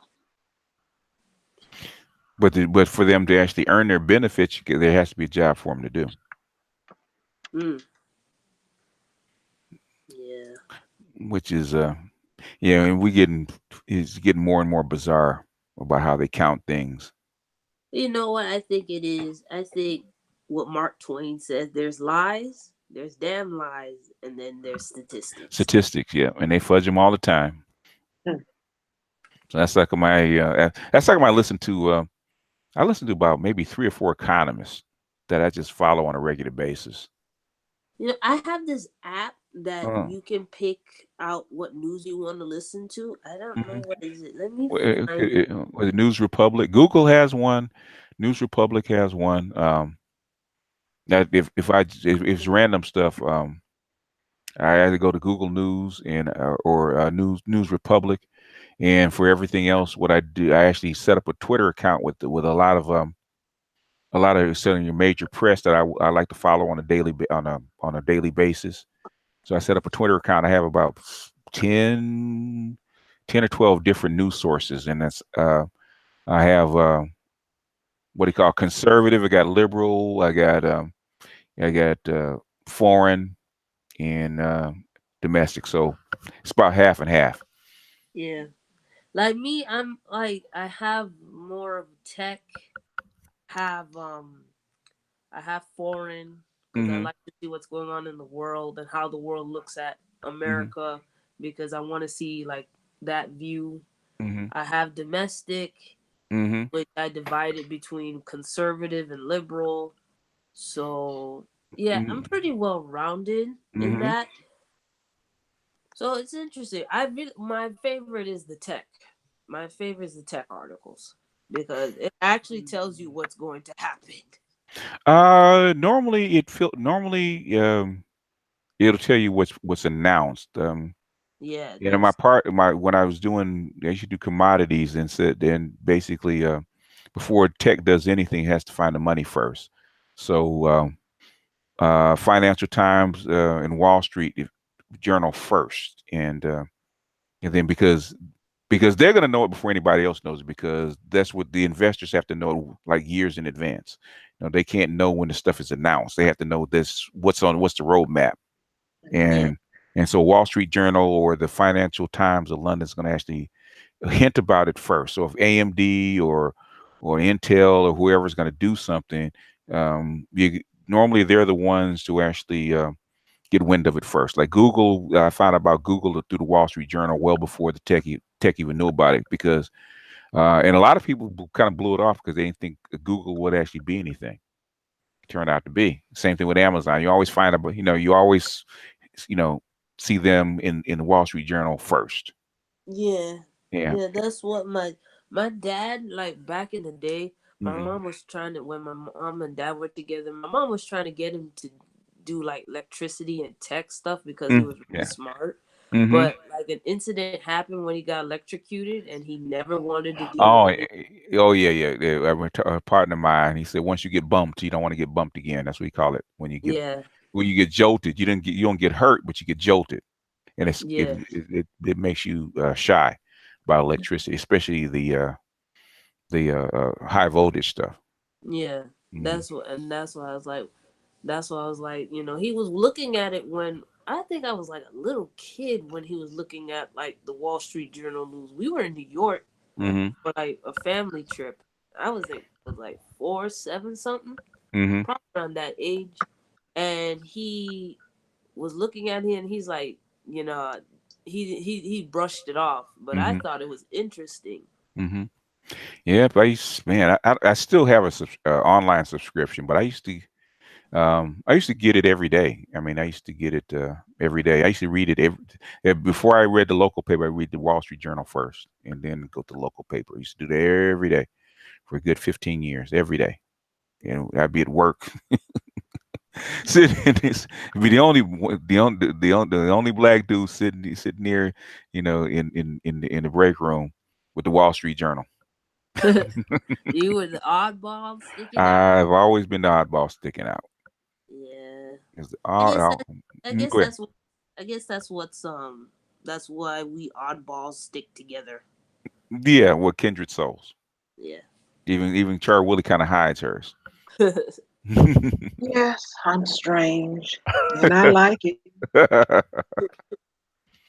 I was thinking about that earlier because I said if I talk about this tonight, they're gonna look at me and like, okay, this woman has flipped. Hmm. When I was in the bathroom today Hmm.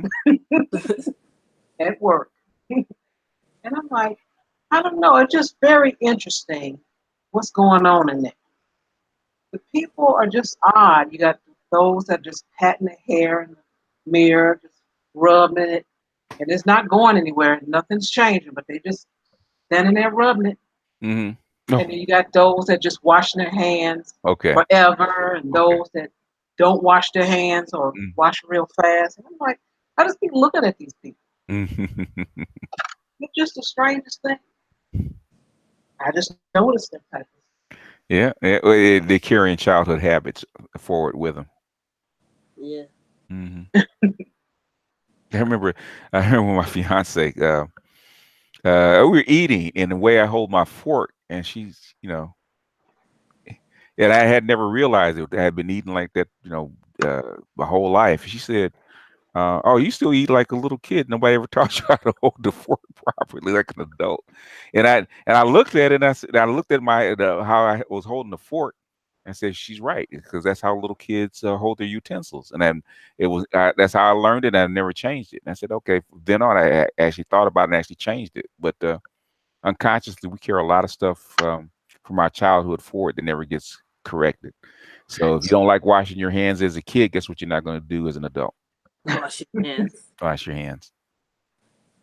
You know, that's so funny because like when like I do stuff, I know I usually write with my Hmm. right hand, but everything else I do with my left hand. Even eating, like they look at me like, "Why are you eating with your left hand? Aren't you a right hand?" I was like, "Yeah, but I feel so comfortable eating with my Yeah, left hand."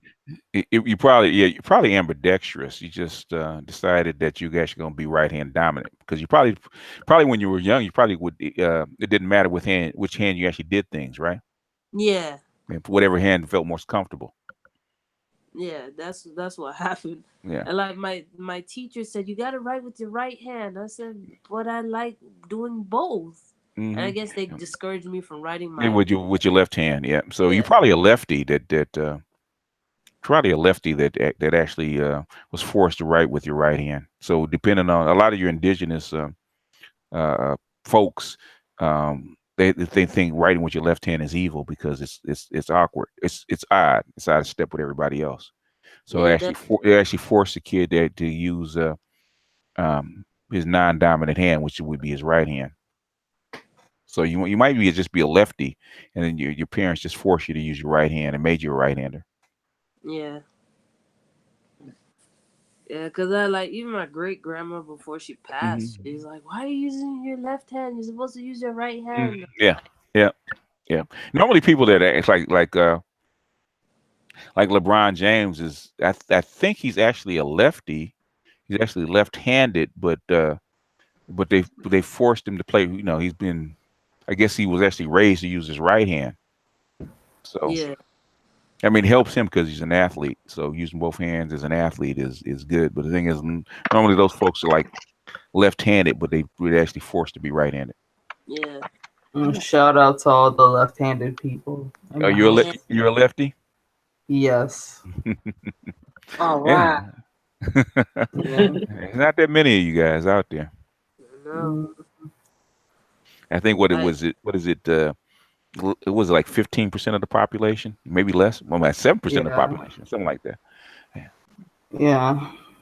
My mother actually had a weird story about that because I actually burned my left hand when I was a baby, Hmm. and she thought that had something to do with me being left-handed, and she was very torn up about it for many years.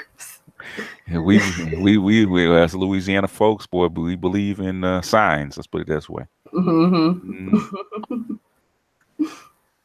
yeah. Oh, my baby burned her left hand, and that's what made her left-handed. We will Same thing. believe it. Yeah. Hmm. Hmm. Same thing with the Panamanians and just Afro Latinos and Afro Caribbeans. It's like I remember going to Panama with my family. It was for my cousin Donna's wedding, right? And I was climbing the tree with my left hand. Hmm. And like I saw, like, cause I was gonna go get some rose apples from my aunt's backyard. She had this big rose apple tree, Hmm. still there, grows delicious rose apples, delicious. Hmm. And when I climbed up, right, I Hmm. saw a big harpy eagle, and the next thing I know, I was like, okay, let me back down. Hmm. And she's like, uh-huh, that's what you get for using your left hand. Yeah. See. Yeah. Yeah. See, they actually they brainwash you into being a righty. Yeah, I could have done so. I can still go back to being a lefty, but it takes a while. Yeah, because you trained your right hand to do all the fine motor work like writing and all that kind of stuff. That takes time Yeah. to build up those motor skills. Like my grandson, he's just my mother was just saying, "Oh, he writes so good now." He said, "Well, he's been doing it since he's 3." Well, he couldn't do it before. I said, "He's 6. His motor skills are getting better." Yeah. Yeah. So I got like I asked my mom to give me like this like alphabet kit. You Mhm. know those alphabet writings, like writing your alphabets. So Mhm. like I got it. So I'm gonna practice some writing, and I'm actually gonna practice drawing because I used to sketch a lot. Mhm. I got a new sketchbook, Mhm. so I'm gonna go online and look up some YouTube tutorials on sketching. Yeah, yeah. You should actually. I was looking at this Korean dude. He said a lot of a lot of these black artists should do documentaries, little sketch documentaries, because some things get like 1 million hits. And this dude said he said he had one little uh, um, animated documentary is like 6 or 7 minutes long. So dude said I earned $12,000 from doing that video. Yeah, Said- yeah, I I said seen. wasn't fancy anything like that, but the thing is it uh, it was transferred information, and people like those little documentaries when they're actually animated, and they get you can actually earn some money for all them artists out there that can't turn a coin. I always say pair up with somebody that has a good speaking voice or that even does research, and hell, give them half. Look, I'll do the sketches, you do the research, and do the voiceover, and we'll split the check. So you do one a month, 2 3 grand, each. It's not bad. You Yeah, can split the check. yeah. But but black folks, man, I mean, like, black cause folks like are solo dolo. that's that when art was that not King Vader but RCDC World when Hmm. they did their sketch on like all the anime sketches that they have, the Hmm. anime like Hood Naruto, the last Hood Bender and all that stuff. I Hmm. told my friends, hey, y'all want to do that? Let's do one biscuit, Hmm. a ghetto version of One Piece. Yeah, I mean, yeah, do one a month, and it's you build up a following, and people, people like quirky stuff like that, and But have a nice little gig. man, like the black anime nerds are like awesome. They make sketches that are friggin' Yeah, hilarious. Like they said attack on nigga. I was like, what the freak? yeah, yeah. Academia in my hood. Yeah, I mean, doing it for fun, but then you get home with mama, and then you have to go hit a 9 to 5. Say, I can't make no money. Well, they actually are Yeah. making money for their stuff, so Mm-mm. that's a smart thing. But when they first started out, they weren't. They were just trying to build a following. Mm-hmm. That was Yeah. so fun. King Vader stuff is good too. Yeah. I mean, this is where the money is, and it's for animators. If you can draw, especially for animators, you find a decent subject that people don't know anything about. Um, this is where the money is. This is where the money is. Instead of you can work for somebody, but this is where the money is. If you can entertain and inform at the same time, you can make some money. Go for it. Mm-hmm. Yeah, so I'm Yeah, going back to being a lefty again, and just Uh-huh. drawing. Like what I want to do is like video my progression of my artwork, mm-hmm. and just keep going at it till I get better with my left hand, and then switch it to my right hand. Like once I get like at least 80% on my motor skills on par with my left hand, Mm-hmm. then I'll be able to like okay now I feel comfortable with my left again. I'm gonna do my right.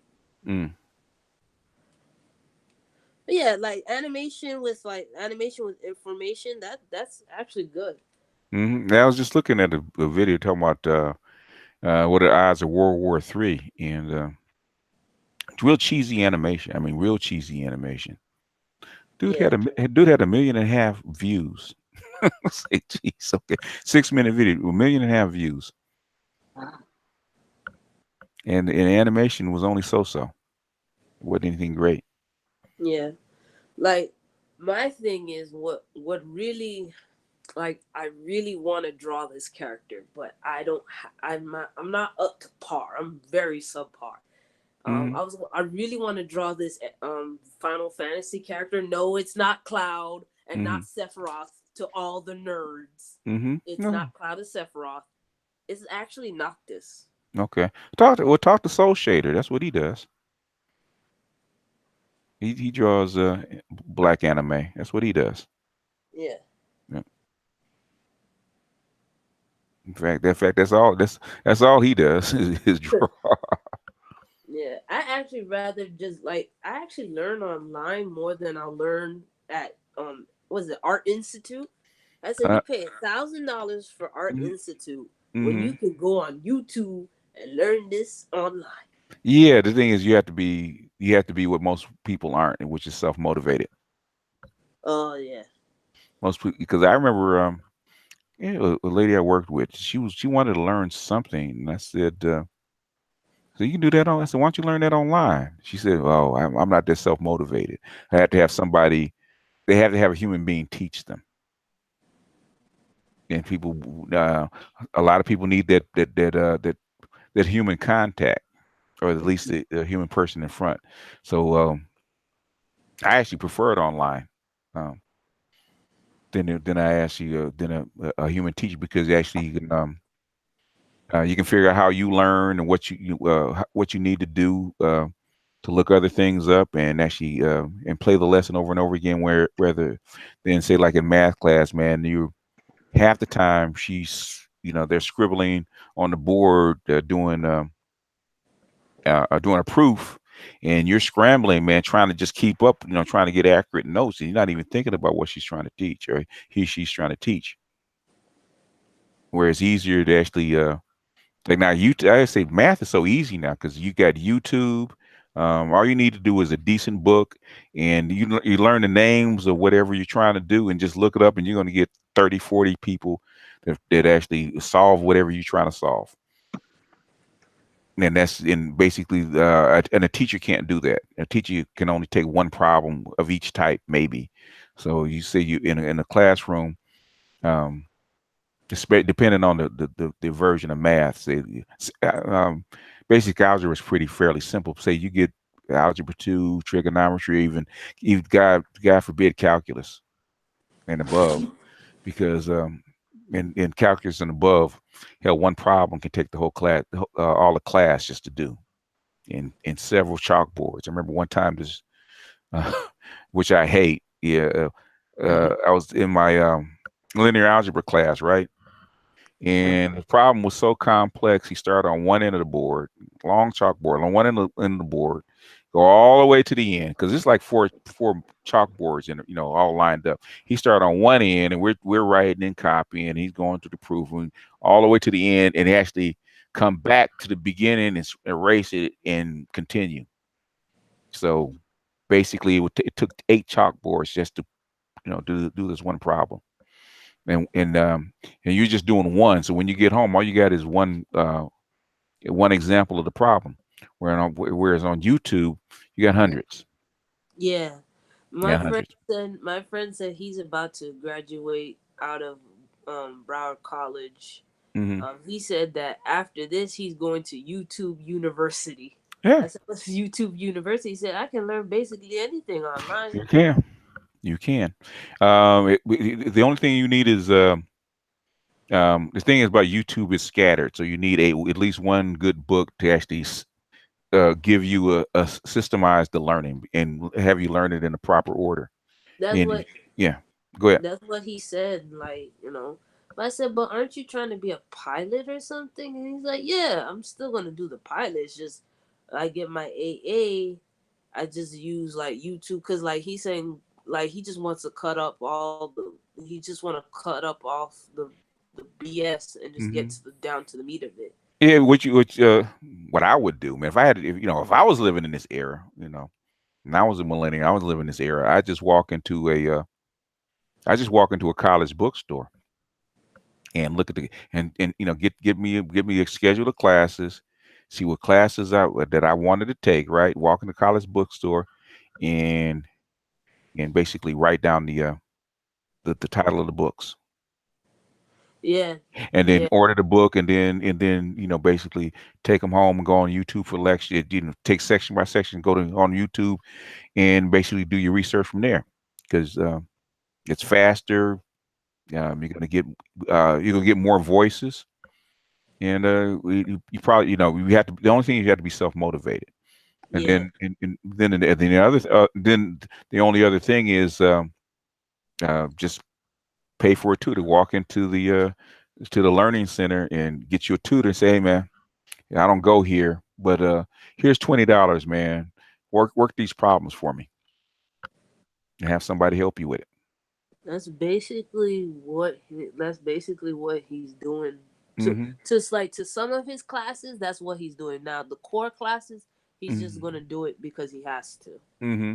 I said, well, okay, cause he's trying to go to like a pilot school or something, and something of Hmm. that sort. Hmm. But he just wants to get rid of his core classes. So anything extra that he wants to do, he'll just like do it on YouTube University.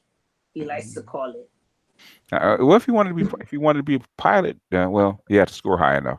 Want to be a pilot? How come you just didn't go to the Air Force or the Navy to be a pilot? Or the Navy? I Have don't them pay think for it, well unless he can't, that's unless he didn't think he was going to qualify. I think that's what it is. I didn't think he really believed he was gonna qualify for Okay. the Air Force or Navy. I Because was gonna ask him that, like, well, why don't you just join the Air Force or Navy if you want to be a pilot? yeah, But he wants because to be at like a not like a like he wants to be like a commercial pilot it kind of. was the thing is to be any kind of pilot, any kind of aircraft, you got to go through trainers and training. That shit costs, and you got to work your way up. Yeah, that's why I was like, It's gonna I cost you a wanted lot of to money. I wanted to say that to him, Hmm. but I let him figure it out. Yeah, well, yeah. You mean it's his pocket, Yeah, but by the time you go through school anyway, shit, some of these universities are $100,000 in debt, so you might that's what you I might as well was. pay out of your pocket. That's what I was thinking. Like, cause Hmm. like I'm going back to be my community college, and I'm like, let me just get my AA Hmm. and be done with it, and Hmm. then build my own Hmm. brand up, Hmm. and just go with it. Cause like I understand if you're trying to get like a 9 to 5 job or like a really good 9 to 5 job, they're gonna Hmm. ask you for AA or like a bachelor's. Yeah, they're actually going to, because it was Amazon, Google, and was it Apple? I'm not saying was it Apple. Might have been Apple. They're actually going to start waiving the educational requirements. In other words, if you're certified to do something, you're certified to do something. If they give you the test, you can pass it. They'll hire you. You don't have to do 4 years of college or 2 years of college. If you That's can what do I'm it, you can do it. Yeah, I think they just announced that. psh, Yeah, on the news, I remember that. Yeah, they just a few weeks ago or something like that. Yeah. Uh-huh. And Yeah, the thing because is, go like, ahead.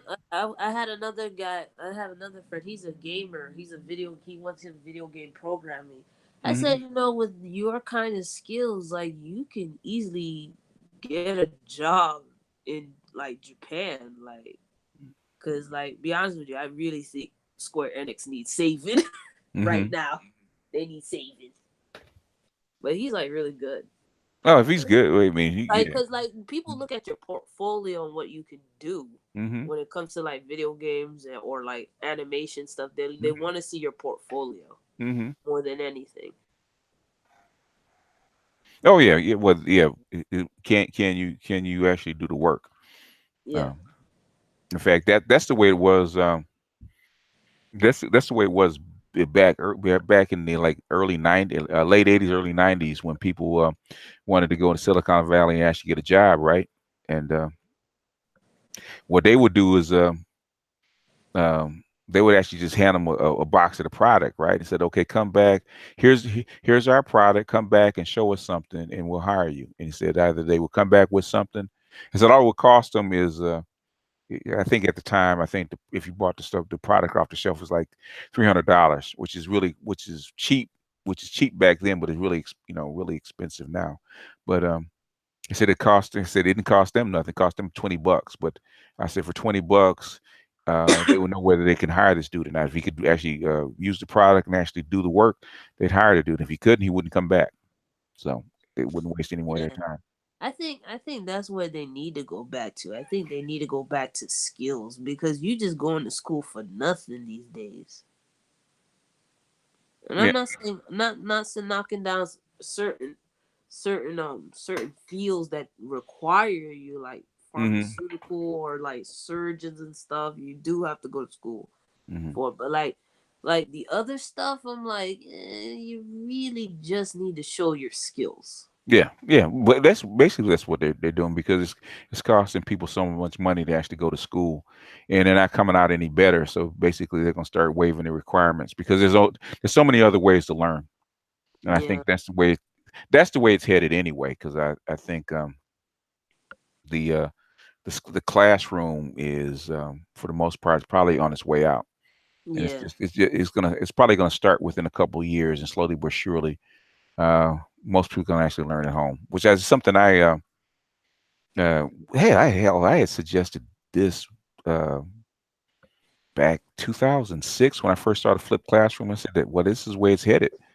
because I was helping my grandson. He's in a private school, and the teachers are wondering why he's doing so well. I said because I'm sitting down with him an hour and a half every day, so he might get 10, 15 minutes worth of one-on-one time with the teacher, but with me he's getting 90 minutes to 2 hours every day. So naturally he's actually going to be better because I'm basically they're giving him the work, but I'm basically reteaching him when he comes home. yeah. So Yeah, like but that's hmm what I'm noticing of like, hmm I'm looking at it like, why do I have to be in debt? Like, you don't. why? It just doesn't make sense to me. Like my sister goes to FIU and Hmm. I'm looking at her like, by the time you come out of school, Hmm. you're gonna be a lot more debt than I am. And I'm just thinking, I was like, you know what? I think I'm just gonna finish my BC and get my AA. Because if you think about it, say you're going to school unless you're going for something school that's very specific that you can only learn at a specific program, and Yeah, then yeah, it's worth it for you to go. But for like liberal arts courses and stuff like that, uh, you can't. If you're self motivated, and that's the problem. Most people aren't self motivated. yeah, Um, um, basically you basically teach yourself. You teach you Like I said, if you go to the doggone because I went to 4-year universities, all right? Basically, the teacher's giving a lecture, and other than say your study lab, um, you don't have a whole lot of interaction with the teacher. They give a lecture, they answer a couple questions, and then you're learning out of the book. So you can cut out the teacher and cut out the campus and get you a book, hire you a tutor, do the exact same thing. The only difference is that you don't get the certification. They don't give you the rubber stamp. But say you just a liberal arts degree, okay, and you want to go into whatever, right? It'd be cheaper for you to go ahead and teach yourself, write your own book, your own thesis, and put it out there so people actually know what you're talking about. And yeah, once they can actually say, what do you know? Or I wrote a book. In fact, it's $1.99 on Amazon.com, or Amazon.com. You can buy it, or basically you can get the PDF for free. You read it and see if I know what I'm talking about, and then hire me. yeah. And that's what the thing I was saying. Like Mm-hmm. I could see like if you're trying to do, but even with the STEM field, I feel like because like I'm like if you look at all the like the Bill Gates and Steve Mm-hmm. Jobs, like Oh yeah. they basically dropped out of school and they realized this ain't shit. I'm like, Yeah, because they had a circle, they had a group of people. That's when you used to have what they call the user groups, right? Now, Yeah. the user groups are all focus on either what software or hardware or whatever it is, right? The one little thing, right? And all the nerds come together. There's like maybe 20, 30 of them, and they sit there and they work on trying to hack this problem. So they're actually ahead of everybody else because same thing you would get if you were in school, in college. You basically your classmates. You guys get together and you guys figure out problems. Same thing. That's why user groups. They probably don't have as many of them as they used to because most of these guys are working. But back then, it was a semi hobby, and basically the user groups just meet up so they can actually help each other figure out how to solve problems. That's what I think needs to come back. Like, Yeah, well, it probably does, but um, it probably will. But you guys have to make it happen. yeah, that's the key, making it happen. Yeah, because a lot of stuff that like YouTube and in YouTube and Skype and all that kind of stuff. Um, I heard about this stuff back in what 98, 99 when they're actually experimenting doing the code for it way back when. Like, yeah, like the YouTube server, video server was actually actually written in Linux first and for the Apache servers, and it was actually ported. So it was actually when we were doing it in 2004. I think they were talking about it, and they didn't know exactly um, who was actually going to be first, and then these guys actually came up with YouTube first before Google actually bought them out. But I heard about it, you know, before it actually came up through the user groups because they were always first. Everything's on YouTube. I love it. Yeah, on Everything's YouTube. online, like everything. Yep, yep. Like You, nowadays, they want like even you can go online for school now. yeah. Oh, yeah, but because why pay somebody? I mean, why sit in the class?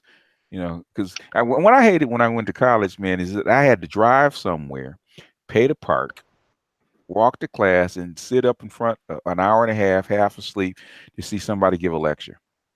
That's what I couldn't I stand. can't But stand it. Yeah.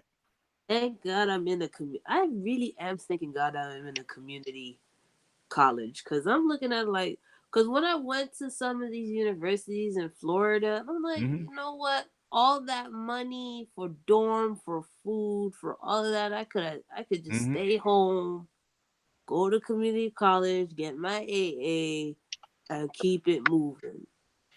Yeah, unless you got something really, really specific, because Yeah, my daughter, well, she took her 6 years. She got her bachelor's, and you know, she what she did, she could have done it at a community college yeah. and kept it pushing. But like, if it has to be something specific, I always say it got to be something that can make you big money later on, or like right now. Hmm. Like I Uh, know that cybersecurity hmm. make you big money if you're interested in that. Yeah, well, then you have to have you have to have a personality for it. You have to be able to. Everybody can't sit down and code. Yeah, I Yeah, mean, it yeah, sounds it it it sounds easy, and but basically if you stick with it, it's not that hard. But the thing is, you gotta. A lot of people can't sit down and code like that. You can't. Nobody can sit down and type and look at a screen for 2 3 hours at a stretch. yeah, It takes a certain personality to actually do that. And really, you still need to kind of follow your passion because Hmm. the money can be in this, but if you study that and you really don't like it, you'll end up pulling away from it anyway. yeah, Yeah, that's why if you're doing it for the money, man, you earn as much as you can. yeah, yeah, 'Cause the only thing about programmers do burn out. So they have yeah, to. That's how come they work, earn as much as they can, and they might take a year off because they're burnt out, and then get back into it. I've yeah, seen many in therapy. Hmm. yeah. Yeah, Yeah, you have to. Cause You like go ahead. I was looking at it and I was looking at data science. Hmm. It's just basically another sophistication of programming. Yeah, that's all it And is. to me, it seems like a good thing. But after I look at them hours, I said, "Oh boy, I'll be working 24/7. I need to take a 2 year break away from that." It takes a specific kind of the people that are best at it are people that have that personality, to where they have they're a little bit insular, so and they can actually sit there. You don't have ants in your pants. You have to sit there and code Yeah, and I concentrate. usually like standing and moving around. That's why I'm like, Well, yeah, you can't do that in program. I don't know. You might I be might, you might be banging on a computer for like 12, 14 hours. You know, yeah, yeah. That's you and your energy drink. yeah. Oh yes. I'm like, oh nah, I don't want to get fat. It would depend. Well, they don't eat. uh, They don't eat. They don't move. They don't eat. They get up, they drink their energy drink, cold, and all they take is bathroom breaks and come back and hack at it again. But you have to have a specific mindset for that. yeah. Unless you just one of them dudes that's just so smart that you can figure it out. Most people aren't. I mean, I don't know. I may be one of the few that can hack into that and just do Yeah. it with ease. I Sit don't down, know. I don't sit, know. sit down. Well, pick up a book, beginning book, sit down and try it. You'll know. Yeah, It won't take long. You'll know. yeah. Let me. I gotta hack into it. So No, you just pick up a book. If you can pick up a book and you can basically teach yourself, or at least halfway, then you know whether you have what it takes. Because 90% of computer programming is self-taught. You doing code, making mistakes, cleaning it up, and going back and doing it again and figuring it out. yeah, It is a lonely job. Let's put it that way. yeah. It's like a lot of the programmers are kind of socially awkward because it's a lonely job. True. It's extremely right brain. Left was it left brain? Extremely left brain. Is it I left? don't Is it know. left? Is it right brain or left brain? Try Willie. I think it's left brain, I just know left which brain. is logic. Yeah. To I the think. left, to the left, Huh? to the left, to the left. Okay. Yeah, yeah. But that's the way it's headed. That's the way it's headed. And you may not have a choice. You might have to just hack it and then you grin and bear it. True that. But I'd rather do that than factory work, where you're standing at a machine. I Oh did that yeah, when I was definitely. in college. I had a job where I had to in a factory, and I would just zone out. I can And imagine. hmm it's too repetitive. And I said, and me being around power equipment and zoning out is not a good thing. Oh, I said, let me get away from this. Next you'll hear bells and whistles going off. Yeah, well, Bum, bum, bum. Uh-oh. yeah, bells and whistles going off and sirens because they're coming to pick you up because you just had your hand sliced off. So You do not want that. don't want that. I no. said, I figured out. I said, this is not for me. Mhm. Yeah, and then like you know, my cousin, he's trying to get into mechanical engineering and aerospace engineering. I said, Hmm like he wants to do both. I said that's a hard like doing Not, two at the. no, basically most of your engineering, especially your lower division courses, are exactly the same, and um, you don't get to your specialty until maybe your last year and a half, where you're actually taking the courses that you want. So, but basically they're all the aerospace is nothing but fluid mechanics anyway. So, well, air is nothing but lessly dense fluid. So, other than the numbers, it's pretty much doing it is pretty much same thing. In fact, they test airplanes in fluid, and when they want to do aerodynamics and stuff, they test it in fluid first, in Mm, water, in flowing water first, and then they, as they perfect it, then they bring it out into the wind tunnels and stuff like that. But they actually test it in water first. yeah, So, actually, mechanical engineering and aerospace, basically the same thing. What are you dealing with? You're not dealing with circuits for the most part. That's electrical engineering. Yeah, electrical engineering. But mechanical and aerospace are basically they're one and the same, pretty much. Yeah. It's just a specialty at the end. Mm. Okay. And Hmm. whatever you have interest in, do all of it. Doesn't have to be just one thing. Hmm. A lot of us, we just think, Hmm. oh, that's what you should do, babe. Go over there and do that, and just the one thing. But you have, several interests. Hmm. Try it all. Hmm. Or at least try at least try the ones that have some kind of crossover. So one will lead to the next, to the next, and the next. That's what Oh yeah, a lot of people that do a lot of different things. One thing will one thing will lead to the next and the next and the next. In other words, what I do here, uh, okay, this translates to me doing this or doing that or whatnot. So, Yeah. yeah. There's always a common denominator in it hmm. normally. Hmm. Yeah. And that's why how I view engineering and just computer science is like, whoa.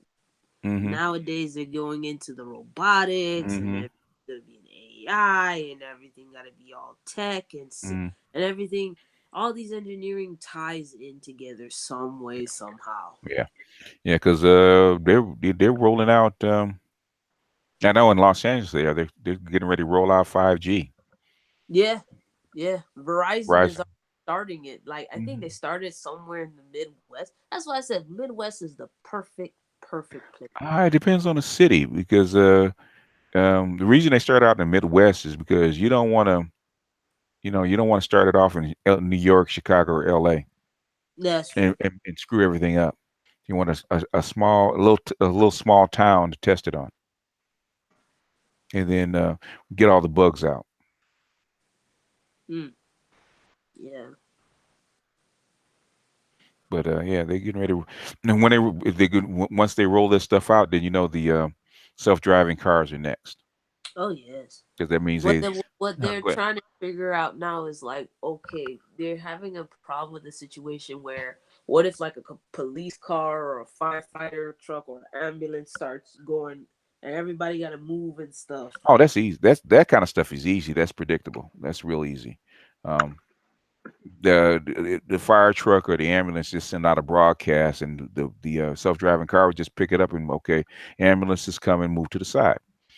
The thing is, this what's not predictable is a bike is somebody is the bike rider that makes a turn in front of the vehicle, or where it doesn't it gets confused between it whether it's a pedestrian or a vehicle, and it'll get confused because that's not predictable. and Yeah. and, and the accidents that it's had is something that okay, if you've been driving a while you learn to anticipate, say like if there's a bike rider, you learn that there's a bike rider, this is a bike rider at night, because your brain will actually have learned how to recognize it. Okay, the computer hasn't, but something like an ambulance, that's real easy. You just put a signal in the on the ambulance, and basically the network will tell you there's an ambulance coming, and it will pull the car over to the side. But Yeah. human beings are a lot more unpredictable than other vehicles are. Yeah, because I was thinking about that scenario and also the scenario of what if a child, like a little kid, starts running across the street? How do Yeah. you stop the How do you car? stop the car? Yeah. Like It, unless they make it like a really sensitive to like heat or something of that sort. eventually, if it gets to the point where it's nothing but self-driving cars, eventually you would just put up barriers between the street and the say, like for the main thoroughfares, between the street and the in the sidewalk, where people can't go out into the street or Yeah, can't run across a undesignated crossing point. yeah, that's true. Yeah, but I see like I said that, like when I go down, because YouTube studios are down near the beach where I go, and they man, they basically refurbished all the streets and stuff like that. What I see is you ever see these little they kind of like little renter scooters. Yeah, Yeah. So I see them everywhere down there. sit there, sitting on the sidewalk. I guess if you don't have the password, they're no good. Yeah. So yeah, I see those all over the place. So if you're just going local, you get on one of those little, you get on one of them little scooters and you take it to get your groceries or whatever and come back. You don't need a car, and then everything else will be self-driving. That's interesting. Hmm. Yeah. But they have to redo all the main streets because hell in my neighborhood, man, I can't drive down a main street that they're not working on. They're always working on. Like, Hmm. there's this street on 441 Hmm. in Miami, stretches from like down the Golden Glades all the way up to, I believe, think Davie, or yeah, roundabout Davie or Fort Hmm. Lauderdale. Hmm. This thing, they're always under construction. I'm like, oh my gosh. And it's like different contractors that the city has. I was like, this is Hmm. one of those things that the city should take it as a project instead of hiring these contractors. Because one contractor is doing something while the other's doing something, or the other's not doing anything at all. And Hmm. it's like all these cones and stuff, and it's like annoying. It's like, oh, when is this going to end? Yeah, it's gonna go on for a while. And I think the target date is 2025.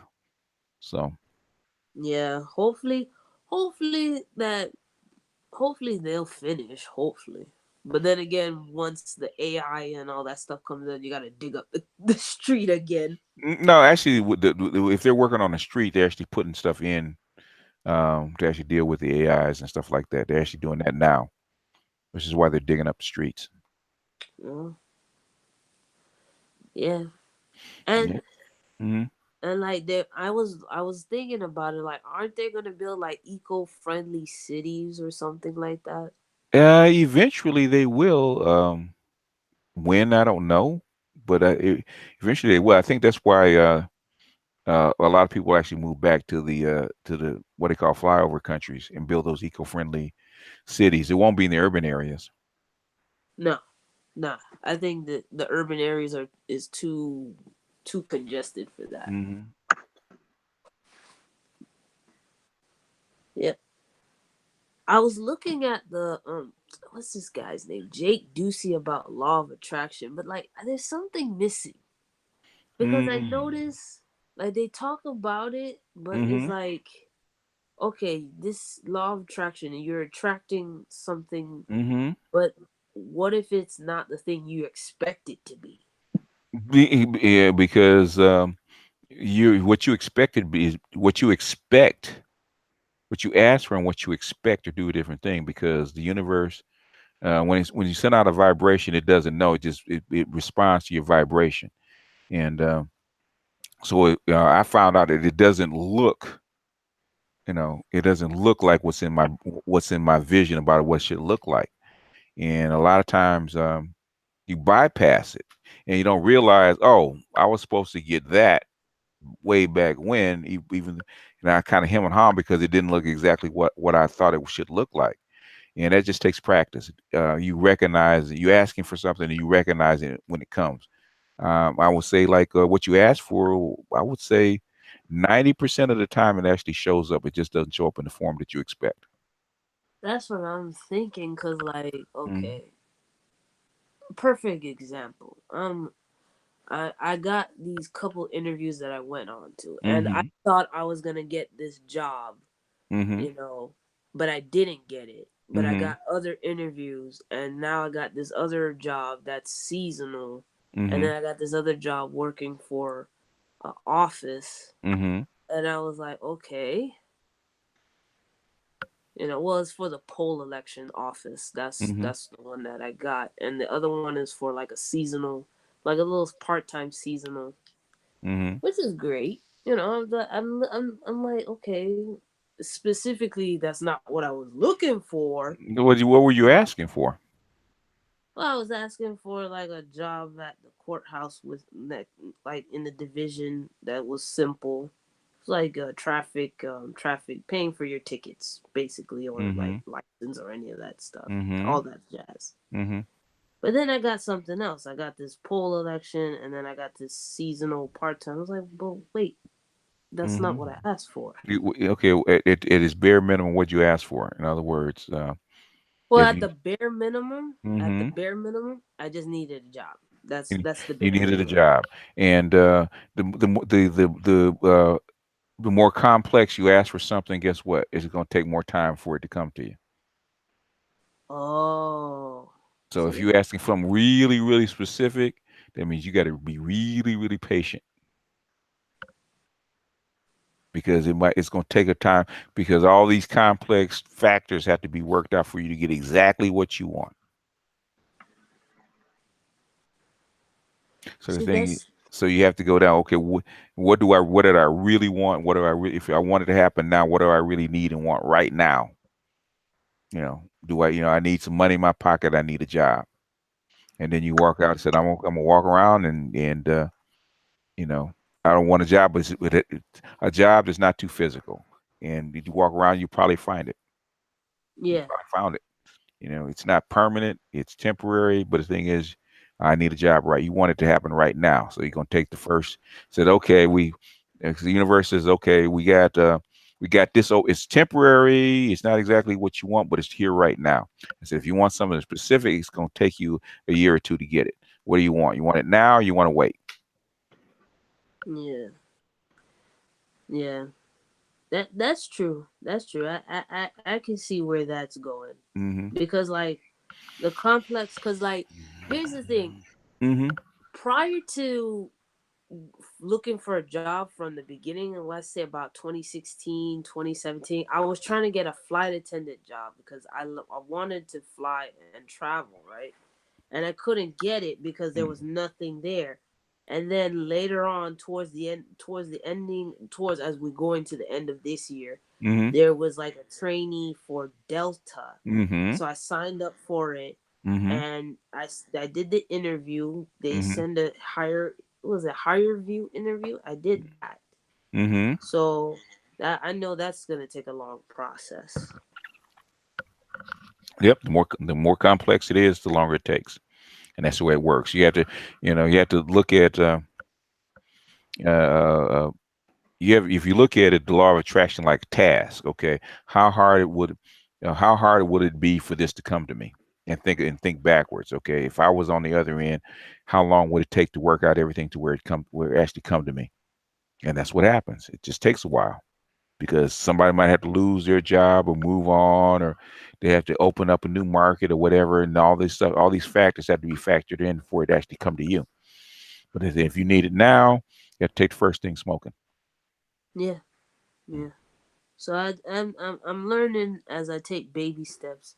Even with my faith, I'm taking baby steps. I was like, all right, baby steps, Dahlia. Hmm. You just started.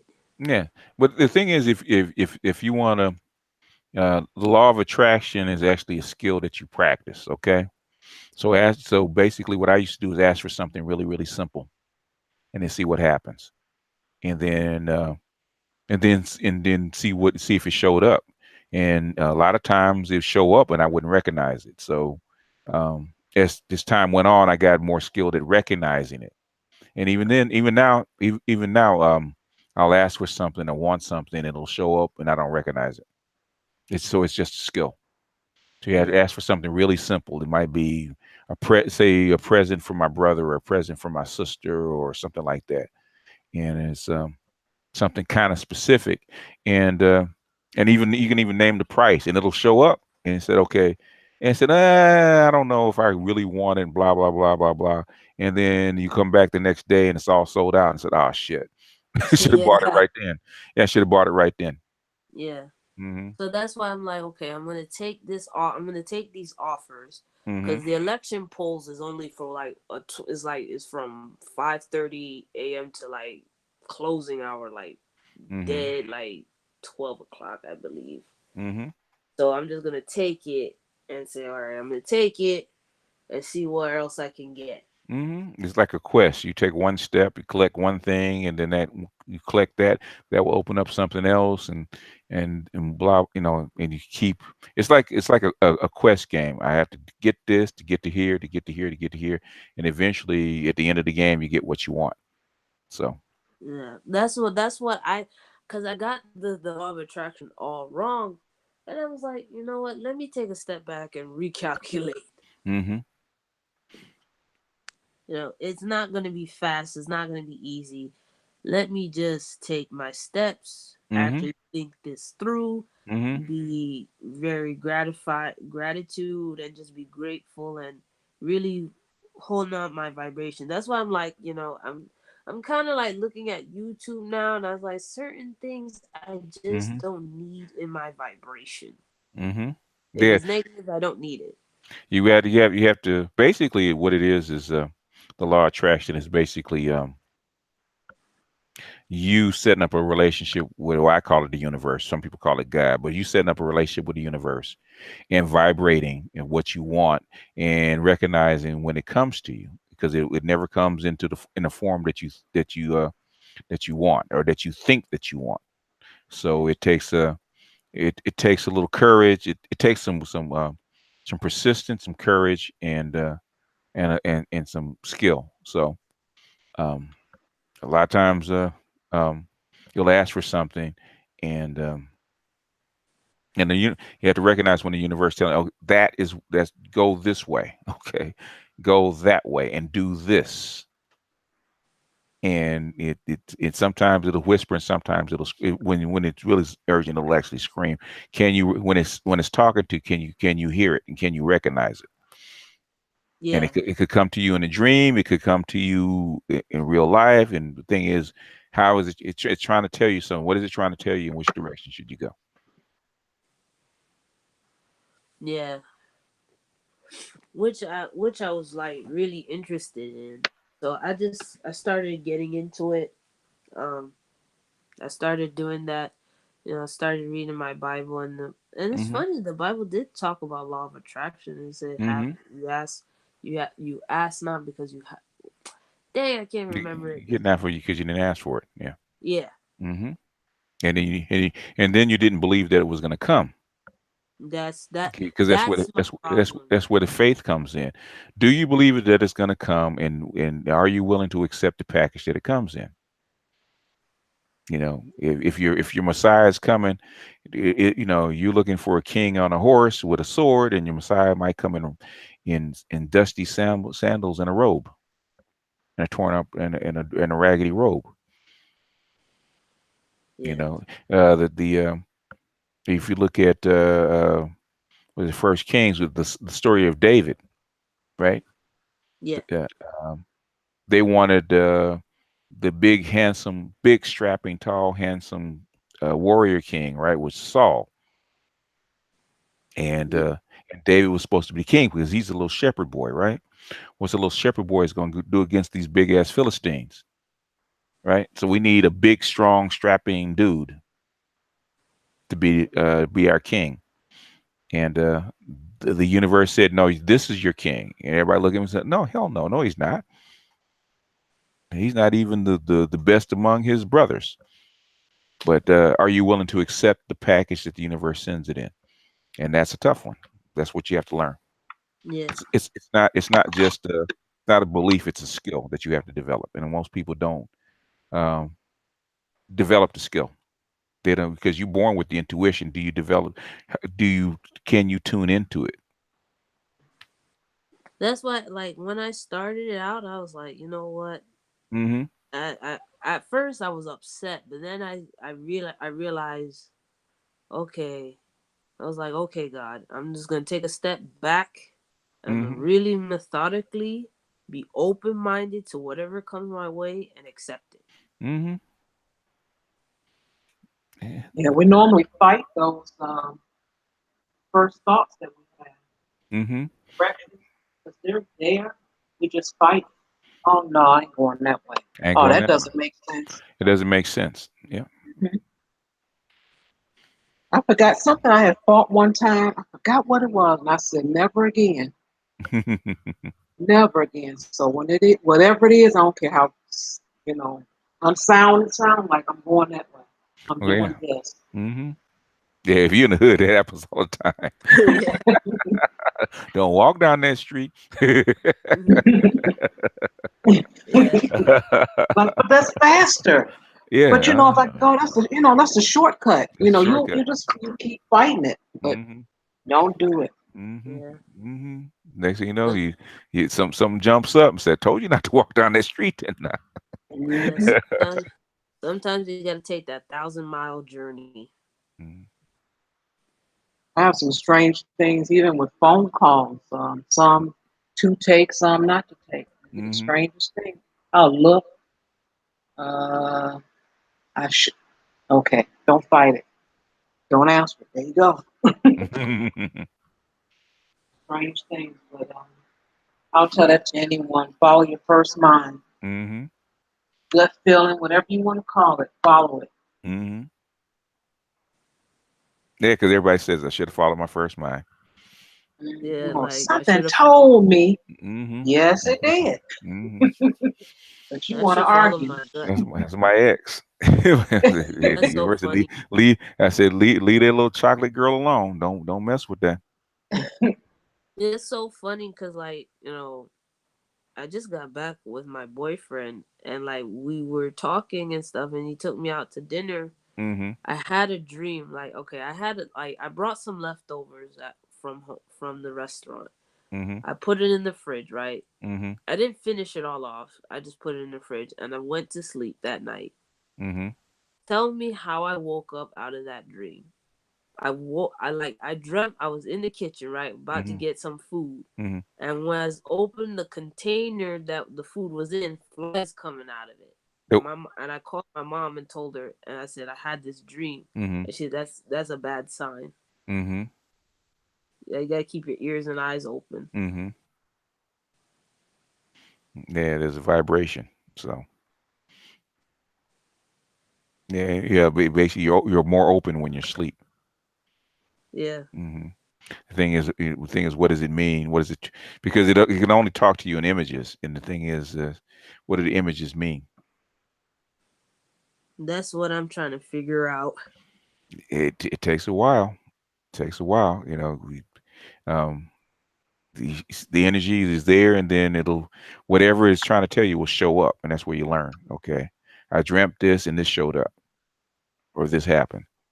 And so the next time it happens, then you'll say, okay, last time I dreamt this would happen. That's how you learn because it's individual to everybody. There's similarities. I think there's either you get a dream book or you. So one dude used to do psychiatrist used to do dream therapy. That if you write down, he said all his patients is if you so before you come to me, write down 2 weeks of your dreams and then bring it to me, and that'll cut down your the time that we actually have to be together as far as Mm. sessions. Really? Yeah, because your subconscious is trying to tell you something. So if you're bothered by something, your subconscious is trying to tell you something. So if you write it down, now somebody can actually interpret it. Says, okay, you start asking, like you'll do like I do. You start asking questions. Okay, is I say, okay, this is what I'm getting. Is this true? Is this true? Is this true? And then once you go through the progression, and then the person on the other end will actually see it because you're walking them through. You're actually guiding them through their own subconscious or guiding them through their own dream, and then they'll reckon, oh, okay, now I see it. Because you have on the other end, you have no idea because you're not living their life. I always said, okay, this is what I'm getting. Did this show up? Because if you got this should happen. This should happen. This should happen. And most people can recognize it. Same thing with astrology. Okay, all you doing is reading the energy, and it's up to the person to actually see it or not see it. And if they don't see it, okay, there's something else in your chart that's actually changing that energy. Yeah. And most people, once they see it, once they recognize it, because it's not going to be true 100% of the time. Say, if you meet a certain kind of girl, it's not going to happen 100% of the time. But the thing is, it'll be noticeable. And I say, like if um, I know I attract Capricorns, So, That's so funny. I'm always attracting fire element zodiacs. hmm Especially like now I'm back with my ex. I'm just seeing a bunch of Sagittarius coming after me. I was like, what? yeah, it's probably either in your seventh or eighth house. It's either the can't remember what the planet for Sag is. I think the planet for Sag is Saturn. If I'm not, no, it's the planet for Sag.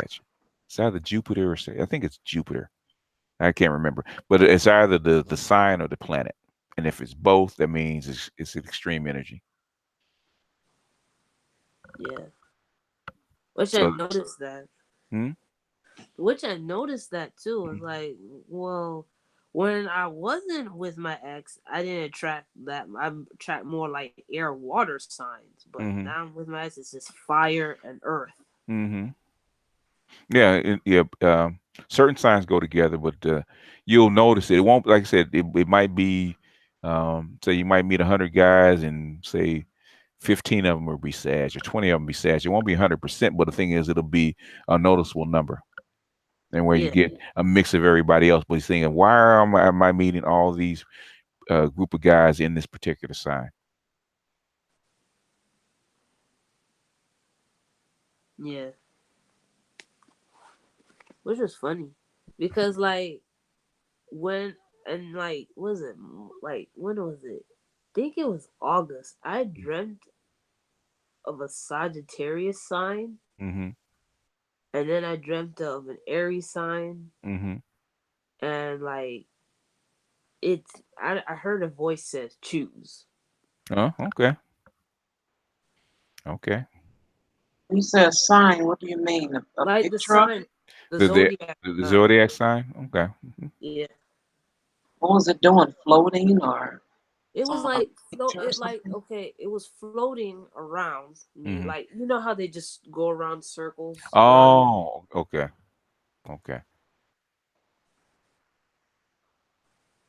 So I was like, oh And well, it just it says choose, so basically, it'll show. Basically, it's telling you ahead of time what you need to do. So when a situation comes up, you'll already be aware of it. yeah.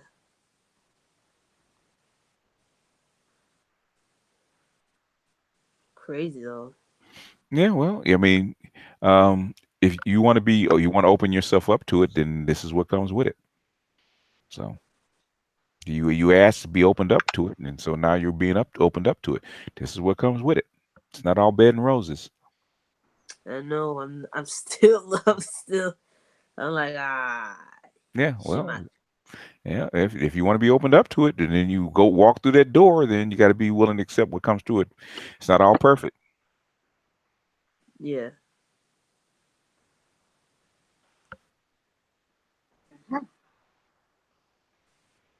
You know. I don't know nothing about all of that. And I say that every time you guys start talking about zodiac, like I well, know well, nothing of that. yeah, well, you used to ask me all the Yeah, time. because I thought it was just something just simple. Not you got to Hmm. have a certain house and this time and the moon that way and the sun. I'm like, forget all of that. Well, you can, it can be simple. It can be simple. Or if you want to go deeper, then it gets more complex. How far down do you want? Do you want a simple answer, or Uh you want a huh. complex answer? When you ask a certain question, uh, Hmm. what why is this happening to me? Then you had to go deeper into the chart, because um, not specific. If you're just talking about general signs, well, that's not too hard. General signs have general characteristics. So you say, what are you? What sign are you? A Libra? Okay, well, Libra, you more about fairness and justice and that kind of stuff. And you get upset when it's not, and that's pretty simple. Same thing for Taurus. Taurus is pretty set in their ways. They like a pretty they like a set routine. So you meet all Tauruses, they should be not exactly the same, but they're going to be similar. The thing is, when people saying, "Well, that's not me," okay, because I don't do that, blah blah blah. Then you have to go deeper into the chart.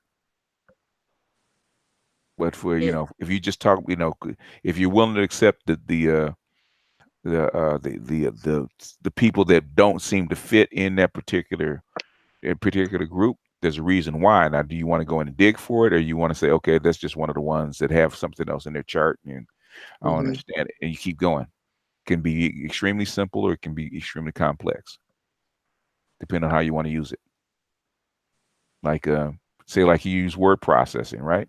If you just want to type out a letter or return an email, it's pretty easy. You just get on a keyboard, click the mouse and start typing, right?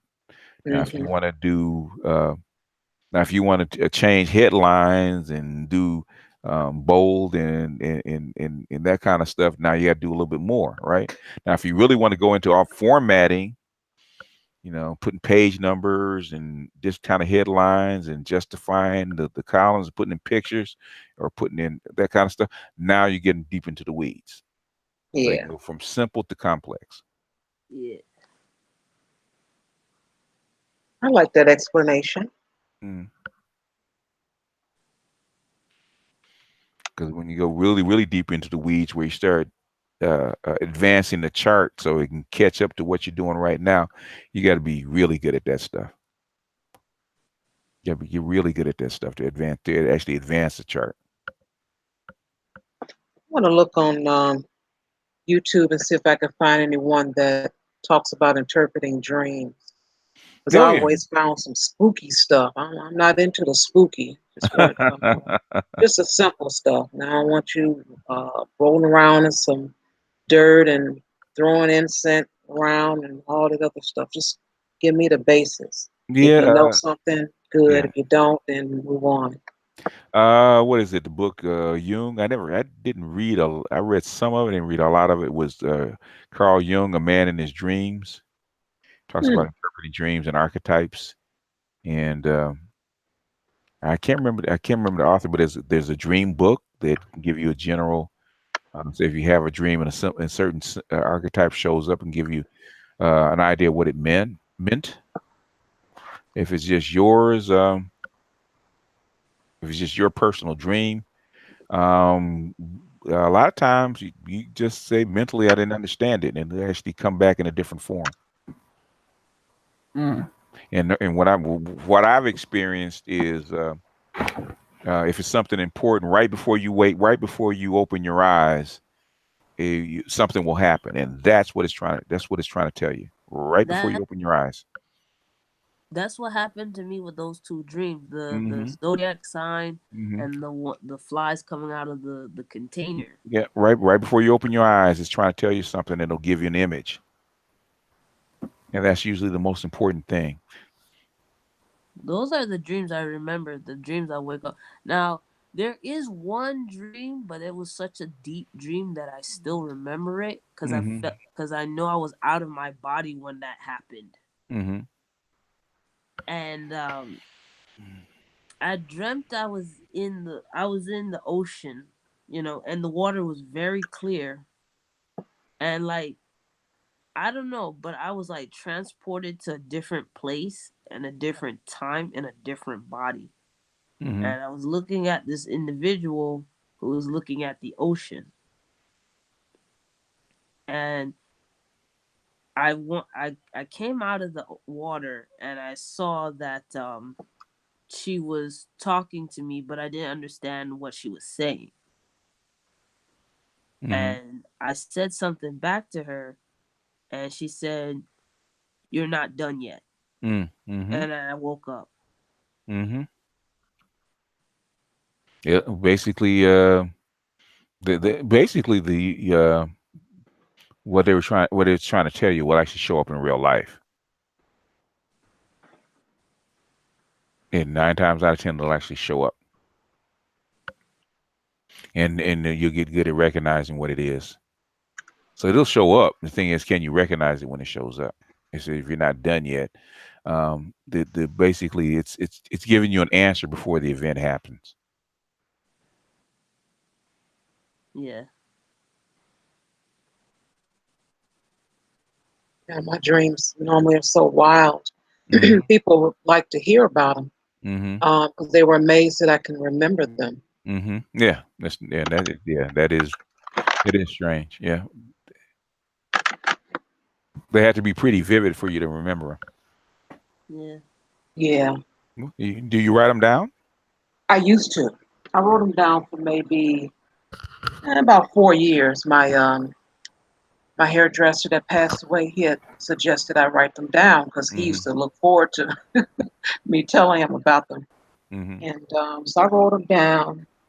And as my appointments started being spreaded out, Mm-hmm. uh, I would bring the book with me and I would, tell him. I said, "Oh, I got to tell you about this one." Mm-hmm. And he'd be so amazed at them. Mm-hmm. And especially I have a friend that called my dreams celebrity dreams because I always used to have dreams of different celebrities. Mm-hmm.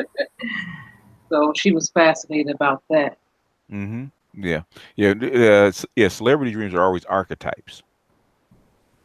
What kind of characteristic does that particular person represent? What kind of character does it play? Is it a bad guy? Is it a good guy? Is it a Jezebel? Is it you know what kind of archetype? Um, So that's what. Actually, you helped me realize it. It actually was my uh, darn, what do you call it when you that particular person that is your type? What is that called? Your Your your imprint. your imprint. Yeah. Imprint. Thank you. Mm-hmm. Yeah, I realized that's who those guys were. My imprints. Mm.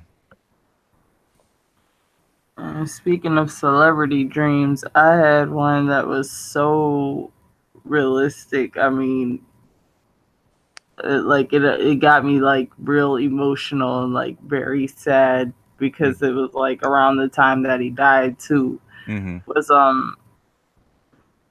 It was right after I visited New York, Mm-hmm. and I went to the Apollo Theater, and that was in like 2010, I think, maybe a year after Michael Jackson died. Okay. And um, I had a dream about me sitting where I was sitting in the Apollo Theater, Mm-hmm. like when I went there, and he was like sitting in the row in front of me, and he was like dressed like in his Thriller stuff, and he had the glove and everything, and he turned around and started waving at me, and I started freaking out and stuff, and like I woke up crying. That's all I Hmm. remember. Mm-hmm. But like I don't know why that one just really affected me. But Yeah, probably because you love Michael Jackson. yeah, I was a big fan when I was a kid. Um, Yeah, I was and a then big I fan. had I was a big fan of his when I was a kid. mhm, Okay. Yeah, well, he was a kid too. So. yeah. But I liked his because when I was younger, his like most popular song was probably like "Rock Your World" with like Chris Rock, not Chris Rock, but Chris Tucker in the music video and stuff. Mm-hmm. Like that was the stuff that I liked from him, like all the stuff he did in the 2000s and the 90s and stuff. Mm-hmm. Mm-hmm. Yeah, he was. Yeah, he was tail end of his career then. Hmm. Yeah, Yeah. and then I have two reoccurring dreams that I still like get often is one where I'm at my school when I was in kindergarten, and like Mm-hmm. this giant pinata is like chasing all the kids into the classroom, and sometimes I make it to the door, sometimes I don't. Mm-hmm. What what Sometimes the what what happens when you don't make it to the door? um sometimes I get ran over by the pinata, like sometimes he steps on me. Mm-hmm. Other times I wake up before he can get to me. Okay. So if it's a recurring dream, what's going on in your life while this is dream is happening? um, I can't even really say because this has been something that's been going on since I was like in middle school. Okay. So normally you're picking up something. If it's a certain dream that's reoccurring, something is going on in your life or getting ready to happen in your life, and the pinata is an image. What is it? What does a pinata represent to you? Shoot, I don't know. I mean, Donkey full of candy. donkey full of candy. So if it's a donkey full of candy, that means, so in other words, you're something that's supposed to be a gift to something. It's almost a gift horse, basically, Mhm. is chasing you. It's not good for you, right? Because it's chasing you. Mm. And sometimes it could be it's chasing you because it's bad for you, or is you running away from something that you should be running to because it's supposed to be giving you something. You're running away from it. Okay. It could be. So it depends on what's happening in your life. Yeah. Because 'Cause I do have a lot of dreams where I'm being chased. But normally, yeah, normally if you're being chased, that means, anytime I've been had chase dreams, that means I'm doing something that I don't like. I'm trying to figure a way out of it. uh, So chase dreams are escape dreams. I'm looking for a way to escape. So I'm either in a job I feel stifled by, or I'm in a relationship I feel stifled by, and I'm trying to figure out a way to get out of the situation that I'm in. uh-huh.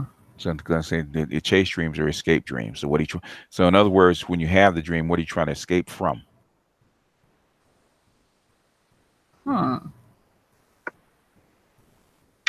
I don't know. Like in the dream, it's just a pinata. Yeah, Like yeah, I yeah. don't know what I'm about. But it's you trying to escape from it.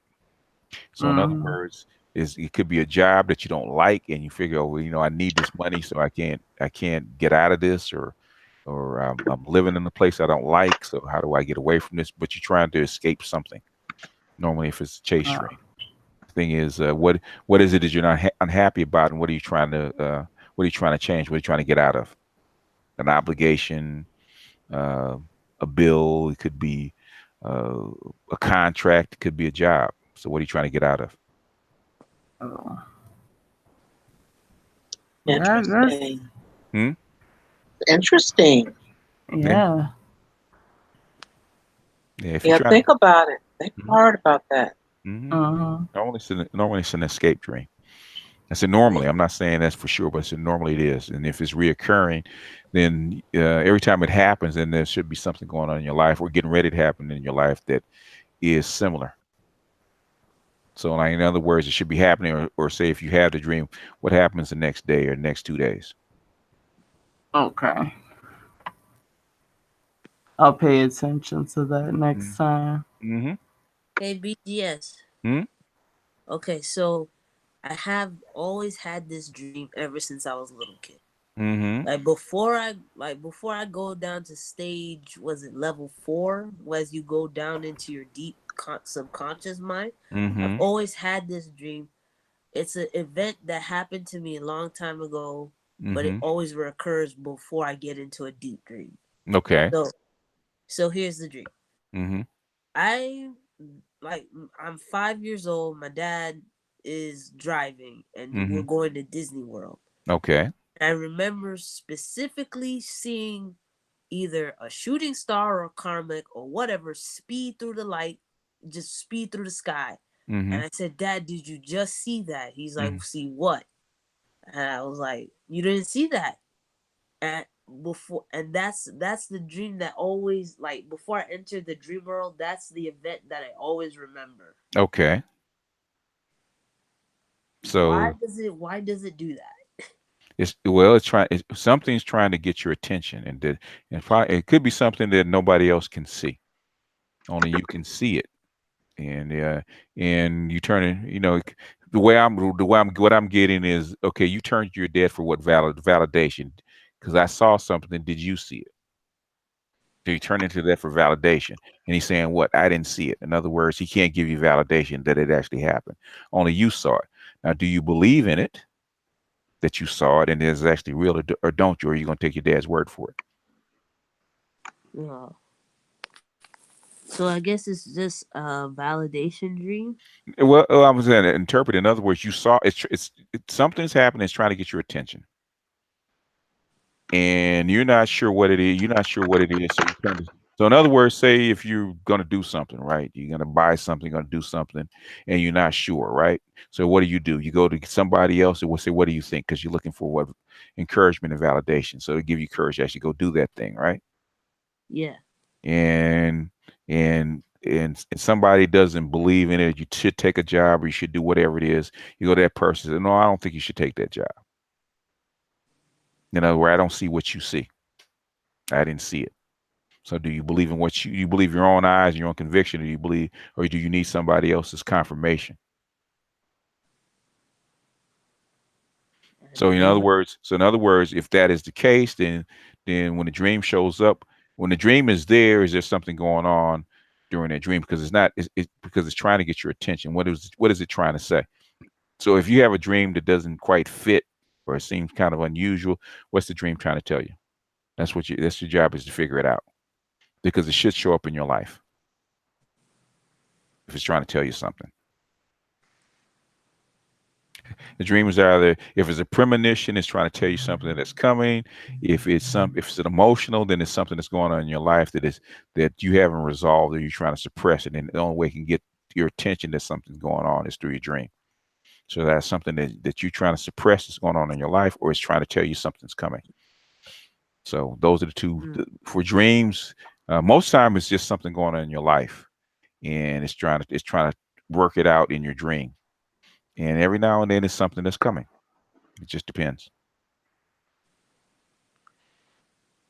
So All right. it's either something going on in your life that you haven't dealt with, or there's something coming. Something I haven't dealt with. Mm. Makes sense. Makes hmm sense. And it should if you once you tune into it, it should be pretty apparent because if it's important enough for you to dream about it, then it's not something small. It has to be something important that it's trying to talk to you about. I think you took one time you gave me a dream, Charles Willie, Yeah. and yeah, and basically you said the contract that you were on was getting ready to end or had ended or something like that. Right, Uh-huh. right after the dream. Right after the dream, you out of the blue, the contract that you were working with ended. Right. Yes, it Yeah. ended early. Yep. Yeah. In other words, it's telling you something's coming. So it's either something you're dealing with or something's coming. It's normally where it works. If you notice it at all. Well, Otherwise, it wouldn't. Go ahead. I got another one for you. Okay. It's a mystery. Okay. Uh-huh. This has been going on for, let's see, 48, 12 years. Mm-hmm. I keep dreaming about my ex-fiance. Okay. It's either I'm about to get with them or I'm with someone else at his house or yeah, it's Okay. normally that. Okay. And I just had a dream I was with someone else that was supposed to have been my husband Mm-hmm. at his house. At his house. Okay. And this just happened Wednesday night. Mm-hmm. But he wasn't anywhere in the dream at all. But I normally would dream about him about good 10, 15 times a year Mm-hmm. It could be you. or at that Uh-huh. house. Or at that house. It could be emotional. In other words, you miss him. No, Okay. Ain't it? No, not at all. you say that, but that's not always the truth. You say that, there's something about it there's something about something either something that he gave that you're missing or or you know, or basically to somebody that you're dealing with somebody in a similar fashion. So basically, it could be you could be missing him as a person, or basically your mind needs a stand-in, an archetype for that particular energy. So whatever he represented to you, it could be something that you're dealing with right now, but he's just a stand-in for what you're dealing with. It could be a current relationship. It could be a somebody new that you just met, that you're thinking about. What I'm saying is he could be that, or he could be a stand-in. So what is he? What when you think of him, what does he not who he is, but what does he represent? What qualities did he have? And are those qualities in a person that's around you, or you wish that person that you're around had those qualities? Okay, I'm gonna think about that. Mm-hmm. Because you got to remember, the dream, any image that you see in a dream is an archetype. Okay, Okay. what is what? In other words, just like a astrology, those signs don't mean very much unless you get into what does it mean? What are they trying to tell you? Okay, what is a fish trying to tell you? What is the twins trying to tell you? What's a bull trying to tell you? Okay, what is the energy of that sign? Same thing when dreams. Okay, you get an archetype. Okay, you're supposed to recognize because it's your subconscious, right? And the only thing that your dream, the energy has to work with is what's in your subconscious, what's in your mind already. So it'll give you an image that you will recognize and kind of say, okay, what does that image or the archetype mean to me? I Not think I have because the answer now. It just you came to got me. And actually, I said it too okay, already. okay. Wow. All right. I mean that's the way I do it because all it has is what's in your head. It doesn't have anything else to draw upon. So it's not going to give you something that you've never seen Hmm. because there's no material for it to work with. So it only can work for material that you've seen, so that you can recognize, and it'll give you. It either give you a person that you recognize, living or dead, or it'll give you. Uh, Image that you recognize that you've had in your life, and it'll give it to you, and you have to figure out, okay, what does it not mean? What does it mean overall? But what does it mean to me? So if it's a celebrity, say like Michael Jackson, what does Michael Jackson mean to me? You figure that out, then you can kind of suss. Then you kind of look around your environment. Yeah, sometimes it's not here yet, and 90, 80% of the time it's already there. Something that you're dealing with, and it's trying to, and you're asking for an answer, and the only way it can answer you is in an image. It can't speak to you directly. You know, it can't really sit down and have a conversation with you. But they say a picture is worth 1,000 words, so it shows you a picture, okay, and it gives you an archetype, and then that archetype is supposed to mean something to you because it's supposed to be similar to what you're dealing with, and that's how you interpret a dream. The situation, the symbols, they all mean something. A burning house. That's like the dream book works so well because you give it something similar or an archetype. It says, okay, this is what the archetype has meant over time, and then you're supposed to look around. Okay, this is what the archetype meant. Do I see that in my personal life? Or will I see it in my personal life? Because normally it's not like a year out. It's like there's something coming like almost right away. It's actually manifest. Like say, like some things I know I'm gonna get through the mail. Mail, it takes mail 2 or 3 days, and I said I'll see the image in um, 2 days, and a couple days it'll show up. Um, Remember when I think we were on the women's hangout, and I had a couple of women come in, and we're going back and forth, right? Like a day or two before, I was someplace, and I was getting, I was at work, and I was getting shot at by women. Mm. I said, "What the hell is this?" And then they had to hang out, and I said, "Okay, now I recognize. Okay, it actually showed up. The Wow. energy is already there. It hadn't gotten to me yet."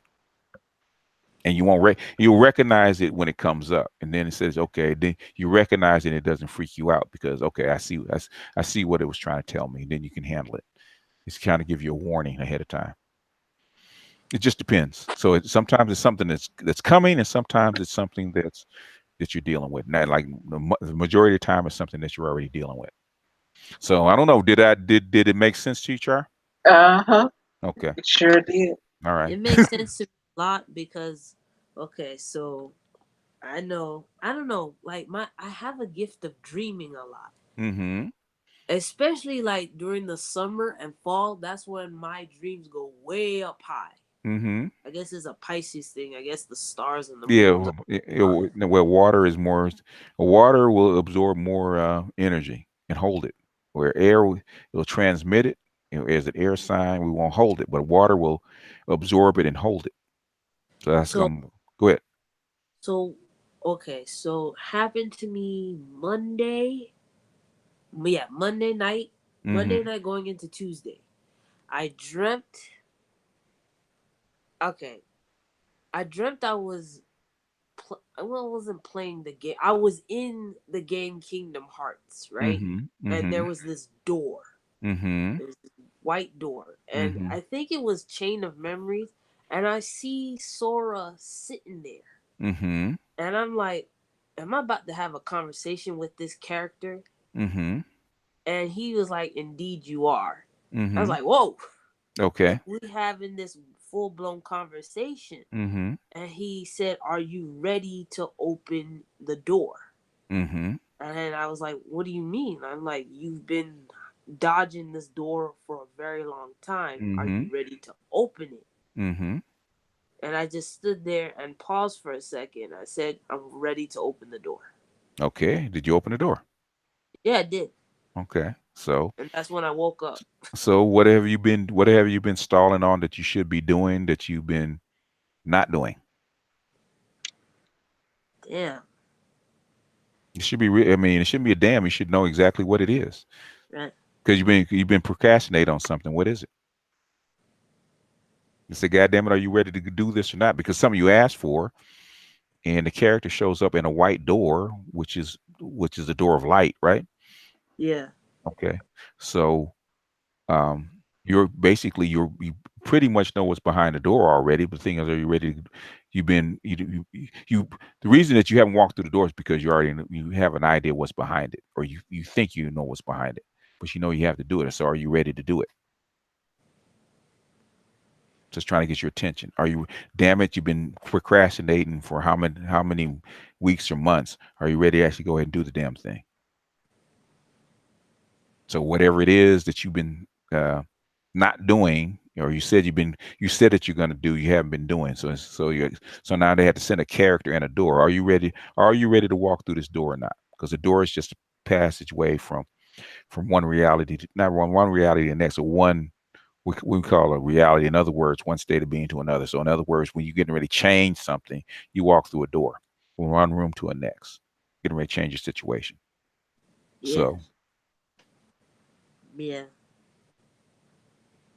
I'm ready. I know what it is. you know what it is? Okay. I'm So ready. it's telling you, the universe is telling you, stop procrastinating. It's not, it might not be easy, but the thing is, it's what you asked for. Walk through the doggone thing, and and and give it a try. That's what it's trying to tell you. That's a subconscious dream. You actually know what you're supposed to do. You're just not doing it. Yeah. Yeah, that's all. That's the way I'm reading it. I don't know if it's So right or not. the shooting star, me entering, Hmm. the two zodiac signs, the flies coming out of that container, they all tie in together. Okay, well, the flies coming out of the container probably scared the shit out of you. He's trying to get your attention. Yeah. But I remember that Monday night, Tuesday morning door, like Hmm. seeing Sora, and he had that serious look on his Hmm. face. I was Yes, like, and it's tired. Yeah, basically whoever your guide is, yeah, your guide is getting tired of sitting at that door waiting for you. yeah, It probably is it one of your favorite characters? yeah, Yeah.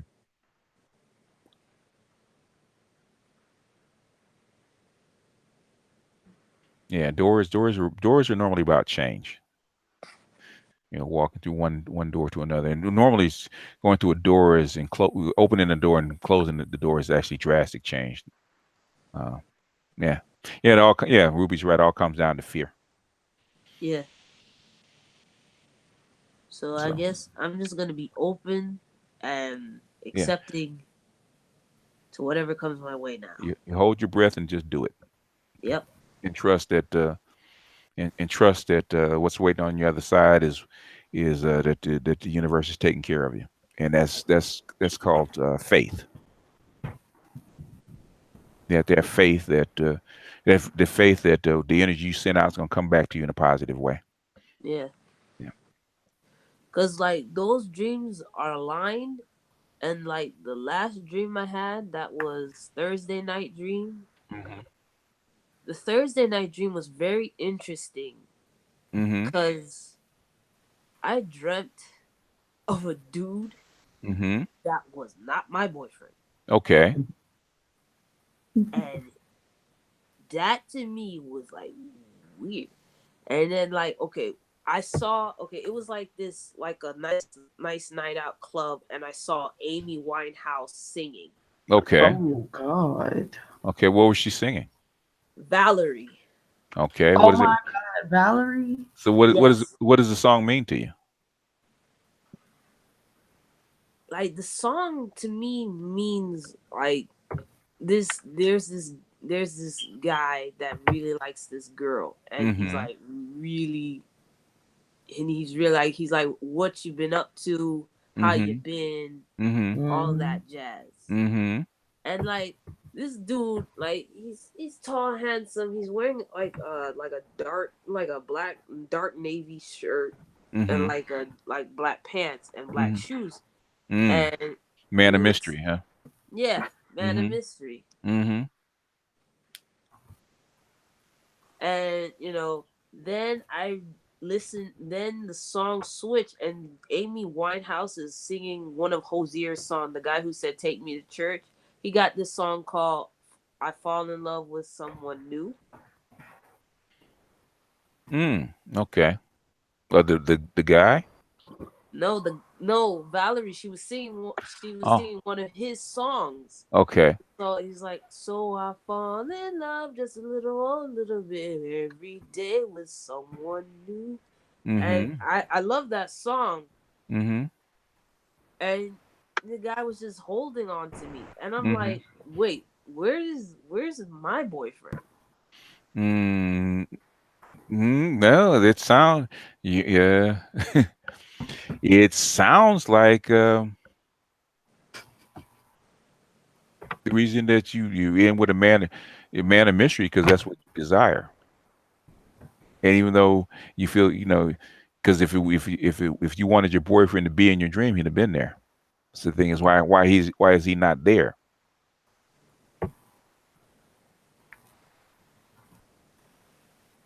Yeah, Why is he not there? Because you're conflicted. Why? How come it's not my boyfriend holding me instead of this man of mysteries, this dude that I don't know? So sounds like you're conflicted. So are you with your boyfriend? Are you settling with your boyfriend, or are you with him because he's safe, or what?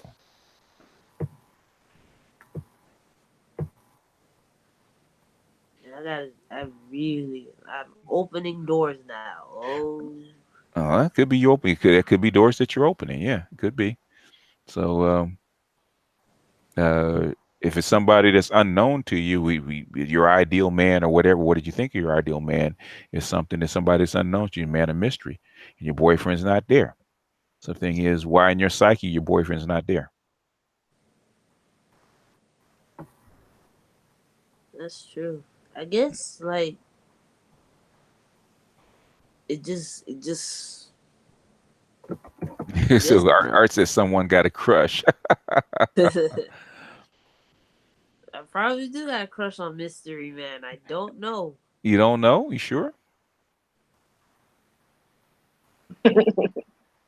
And you don't have to say it You out know? loud. It's your dream. You don't have to say it out loud. Yeah, You I'm not don't gonna know, or say you it. don't want to know. You don't want to say, or you don't want to say on open air. It's up to you. That's what it sounds like. Because Fair use, niggas. Fair use. it's the thing is, is there something, normally it would be somebody that you just met, that you're attracted to. But And I never met this guy. he doesn't he Thalia, it's an Yeah. archetype. It's not the that guy is not the guy. The guy is a stand-in Oh. for somebody else. So when you have to look in your life, who does You know what? You know what? you ain't shit. You know You ain't shit. what? You ain't shit, Saying cats. shit right You ain't now. shit, cats. Cats is getting worse. Boy, cat ain't shit. She ain't worth two quarters. Words have been quiet all night. We knew you were gonna plug in somewhere. Yeah, you make me wanna. I heard that. New relationship. That's what it sounds like. That's what it sounds like. And I think I have, I'm getting the vibe that you know who this person might be representing. You just don't want to say. We won't tell nobody else. Tell them. You don't want to do it on open air either. So. Yeah, you don't want He to do ain't it. listening. And you never can tell. He ain't listening. Yeah, you can tell. Hey, with six degrees of separation, somebody listening knows somebody that knows somebody that knows somebody. I know, right? Mm-hmm. Mm-hmm. Like, I'm trying to think of that person, but it's like maybe it's the person I might, because like it may be the person I might find or might see. It might not be the person that I know, but a person that I don't know. Because like I said, he could be just an archetype. It's an He's like, archetype, so not it could be that you're going to meet. You're going to meet the. How long ago was the dream? it's like it happened. It happened yesterday. Yes, Mm, last night. It could be. It could be somebody's going to come. I mean, it could be, but to me, it sounds more like he's already there, and you've already met him. You don't know him, but you've seen him, and it could be just you have seen him a few times around. And your eyes, how your eyes meet, and the possibility pops into your head, and you said, "Nah, I'm already uh, connected, and I can't get into this." Yeah. Could be that, and I mean, only you know because it's your life. So it could be something coming. It could be. It sounds like more like something that you're dealing with already, because he actually made contact. It doesn't mean he made physical contact with you already, but the thing is, this is something that you want. Hmm. Because if it was anything else, your boyfriend would be there. But whatever's in your subconscious, he ain't there, and he ain't there because you don't want him to be there.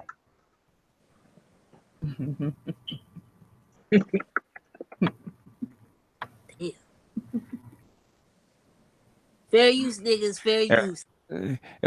CRU royalty. I am a man, and they are the ladies, and I'm just giving my thoughts on it, and it's their life. They have to figure it out. I'm not saying one way or the other. I'm just saying this is this is what I'm getting, and at the end of the day, it's their life. I'm not in their shoes, and it's an archetype, and they have to figure out where the archetype came from.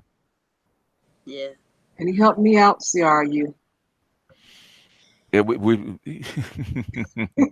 You just know, helped me out. this archetype, because like, okay, so so I'm seeing the puzzle. hmm Because a lot of people want to say, okay, it has to look like this. It has to be this situation. No, it's an energy.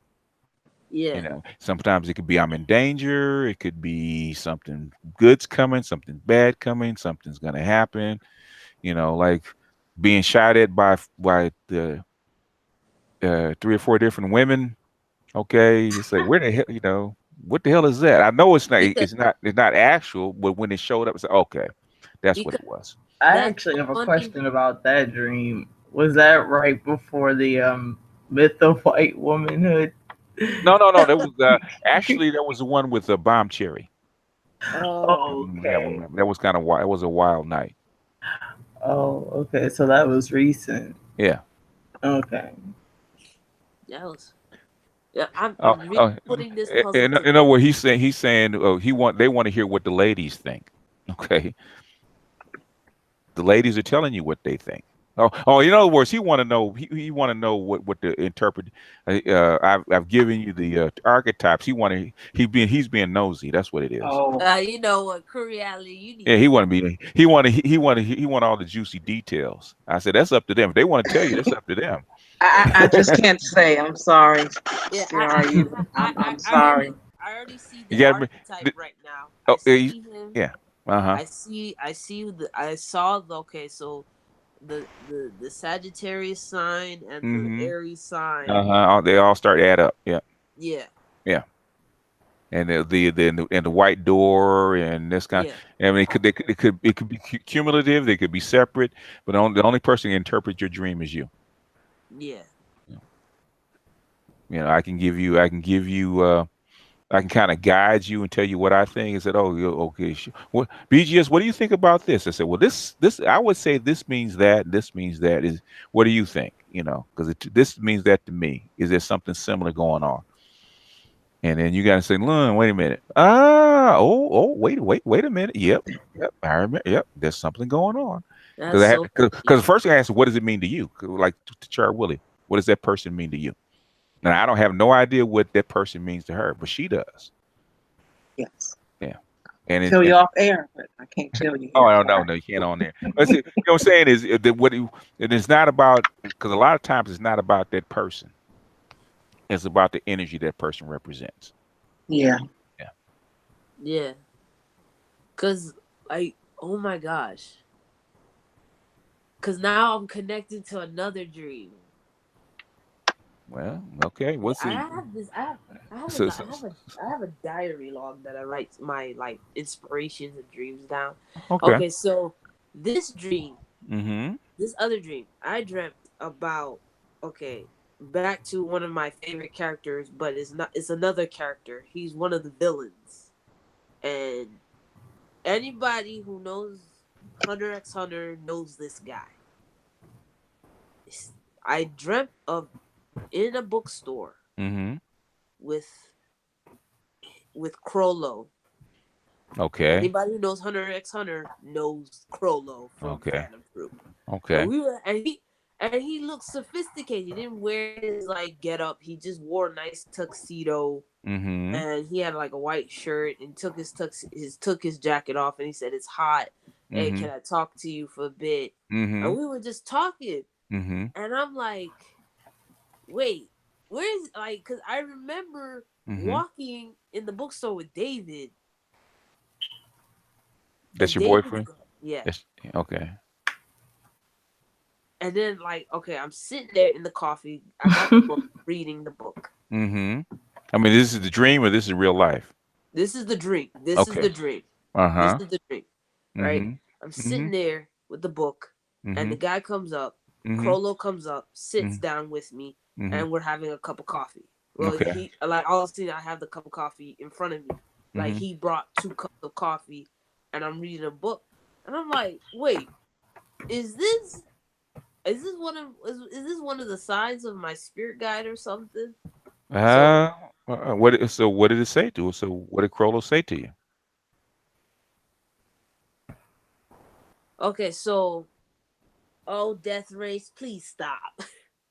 Okay, so he was talking about um like visions and goals and dreams and stuff and like what's your vision and goal and I told him about it and like he's like and then he goes on saying why you with this guy. See. So to you, what does Crollo mean to you? What kind Crollo, what is Crollo's an asshole? he's not an asshole. He's Mm-hmm. very philosophical, deep, but he's Mm-hmm. also he's a villain. He's He's a a villain. villain. Okay, so as a villain, is he sneaky? Is he to the point? What is it? He's more of a straight to the heart. Mm-hmm. Like he'll So, just take what is his. okay, He'll okay. take. He's a thief. He's a thief. Mm-hmm. He's a thief and a murderer. The thief and the murderer. Okay. Yeah. And they're like, why you here, bruh? I'm Mm-hmm. like, where's the rest of the Phantom Troop? He said it's just me. Just okay. But he's the leader, right? Yes. He's the leader. He's the boss. Okay. You have a okay. Just like Batman is the positive side and Joker is the negative side. You're dealing with the negative side. And your negative side is it could he's saying why are you with this, in other words, is your positive side will sometimes your positive side has a lot more patience than your negative side. There's some, in other words, you're dealing with something that's probably dealing with something that's unhappy, right, that you don't like, but your positive side is putting up with, but the best with your negative side is not going, doesn't give a shit, it's going to tell you what it feels, right? Yeah. So in other words, and he directly telling you why are you with this guy, Yeah. because you're not sometimes your better angels you don't listen to, but you will listen to when something sinister shows up or something your negative side shows up, you think this is it's an emergency, so you listen to it more. Some people listen to negativity more quicker than they will listen to positivity. So um yeah, Lucifer is a form. If Lucifer shows up, you know some shit's getting ready to happen. Yeah. So, and he's saying, "Why are you with this guy?" So, yeah. So what did you say? What did you say to him? You said you loved him. Did you answer him? Or did you had to think about it? I had to think about it. I was like, damn. Ah.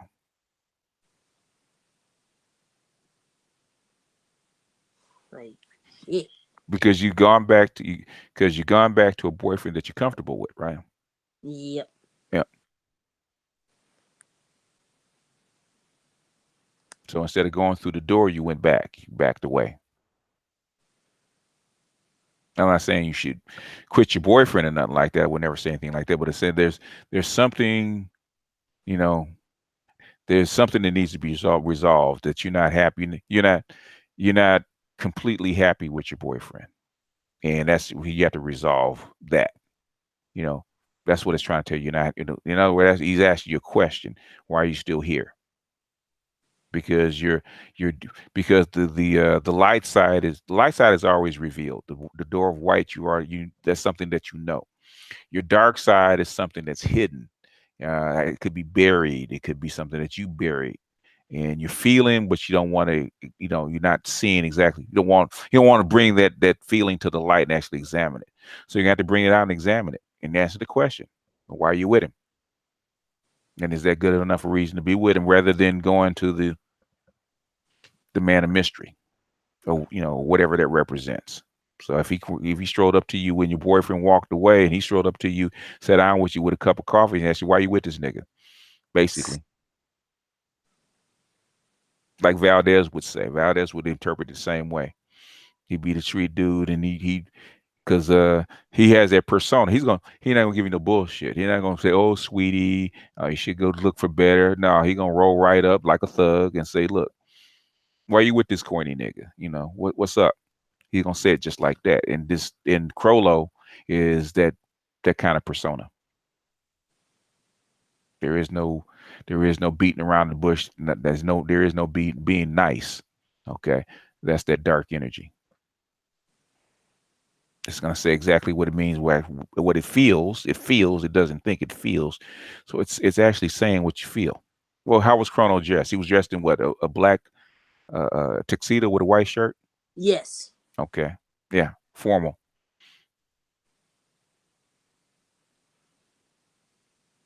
Yes. Uh, that's formal. And in a man of mystery, he was also dressed in black, right? He was dressed in a dark navy shirt Dark with in black pants, right? Yeah, and it's hidden. In other words, it's anything black is hidden. It's either buried or it's in your subconscious, or um, something like that. And you have two dark characters actually trying to hint you to the same thing. There's something you need to examine. I'm saying, yeah, it could be Cat just. said Let's see what. Come on, Cat said 007 versus James James Dean. Dean. Yeah, pretty much. So it's something to think about. Yeah. Somebody thug that plants tulips. Oh shit.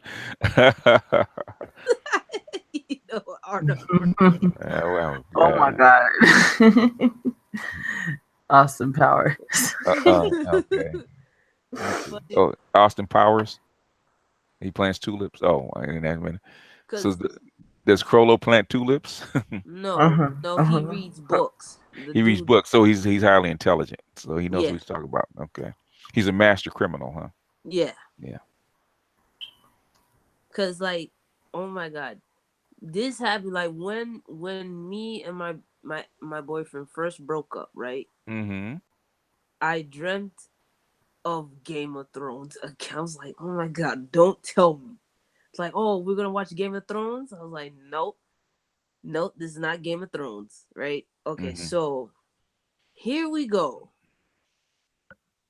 Jon Snow, the guy who plays him, Kit Harington, Mm-hmm. dressed formally, Mm-hmm. but this time he's like in the ice. He's in the cold, Mm-hmm. and I'm like, okay, Mm-hmm. we're in the cold. Mm-hmm. This is the guy who plays Jon Snow, Mm-hmm. and Didn't I'm John like, didn't Jon Snow come back to life? yeah, No, Jon Snow came back to life, right? okay. With So, with with the White Walkers. um, yeah. Well, he didn't bring the White Walkers, but he came back to life. Like I was sitting there, Mm-hmm. and he was dressed, instead of him dressing in like his get up, his like nights, like the night watchman get up. Mm-hmm. He was dressed in a black shirt, black pants, shoes, and he was sitting on the table that he was laying on Mm-hmm. before. Mm-hmm. And we were in the tower, and I'm like, what is this? Yeah, when I first got that dream, when we first broke up. Mm-hmm. And he said, "You're finally free." I was like, "Finally free for us?" Like, and he looked at me, oh my god, like, you don't get it, do you? It's like, no. Mm-hmm. He said, "I'll let the other two explain it to you." Okay. And then like he opened the door and he walked out. I said, "Where you going? If you want to follow me, come follow me." Mm-hmm. Did you follow him? I woke up. You didn't follow him. You didn't walk through the door. What color No. was the door? The door was a dark wooden door. Okay. So you've had two people visit. I had three because Yeah. Sora. Yeah. Okay. But you had two people. How many people? How many of those characters talk to you? It's like four male characters. Okay. So was Jon Snow the first one, first J- character? yeah, Jon Snow was the first one. So in other words, um, you weren't ready to follow him. He's going to let the other two talk to you. So who came right after him? What came right after him? Mm. Crollo. Crollo came right after him. Okay, who came after Crollo? Sora. Sora. So basically, those are the other two. What do they say? Well, Sora was the one near the door, right? Yeah, And so Jon Snow talked to you, and you weren't ready to go. He walked through the door, and said, "If you want to, you can follow me." You didn't. Okay, and then what was his name? Crollo no. came in. Was it Crollo came second? Yeah, Crollo came second, but he was talking like, "Why are you with this Why? dude?" In other words, he sat down to talk to you with coffee, right? Yeah, Why are you with this dude, right? And then Sorrow, the third one, right? yeah, He was the one near the white door, right? yeah, When are you gonna walk through this door? Now you know what it is. When you gonna walk through it? In other words, you had Jon Snow came first, Crollo came second to talk to you, and now Sorrow's by the door asking you, okay, now we three of us have talked to you. When you gonna walk through it? yeah. And then probably on the other side of the door is the man of mystery, right? Yeah. Okay. I'm guessing. What I'm saying is, okay, basically, the all, I know three of those dreams are connected because he actually said it in the first one. I'm gonna let the other two talk to you.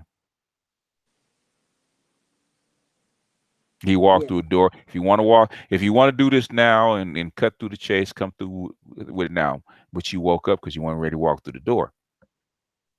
Then Crollo came to you. In other words, what you waiting on? I'm not saying quit your boyfriend. What I'm saying is this is what your unconscious is trying to tell you.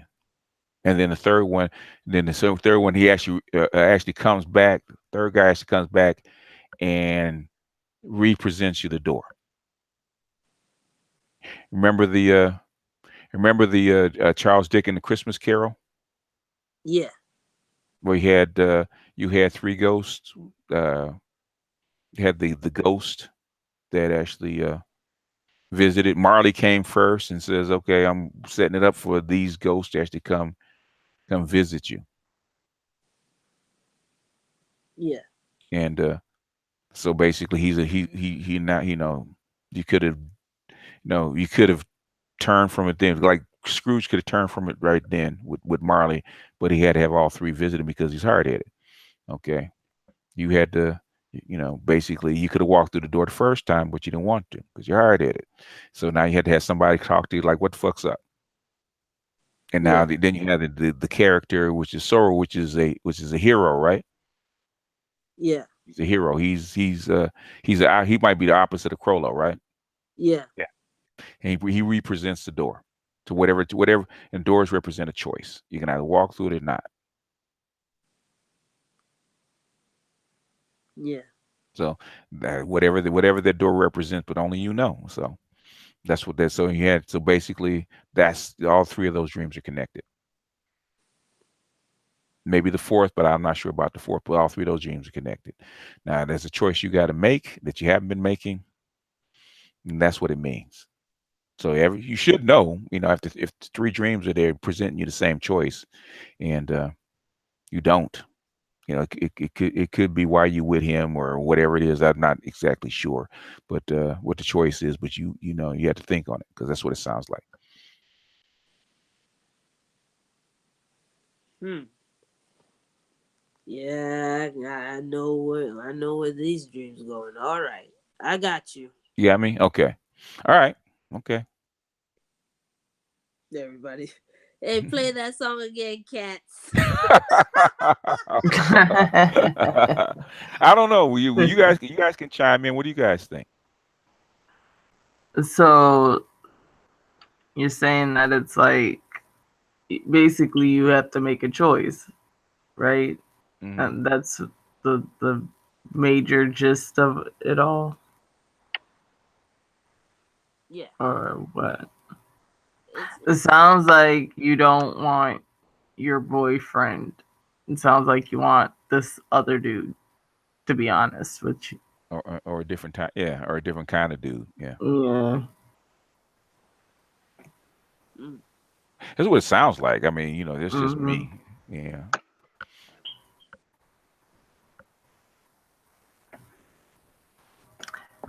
I say no choices are being made. That's what it sounds like to me. Why does everybody complain that y'all still at it? Okay. Everybody's in here don't know how the hangouts work, and you guys complain about the same Who shit every said week. It's Craig crazy. Harbor. Oh, we're talking about Yo, still talking about Craig. dreams. Okay, I guess we're talking about dreams. Oh, okay. Now. Y'all ever had a dream that was like an exact replica of a movie you just watched or like a music video or something? Oh yeah, yeah, yeah. It happens all the time. Yeah. It happens I all the have time. not yet. Yeah, or if you say if you fall asleep or you leave the radio on, it's a talk show. The dream actually becomes part of the conversation. Uh-huh. Yes, that yes. Mm-hmm.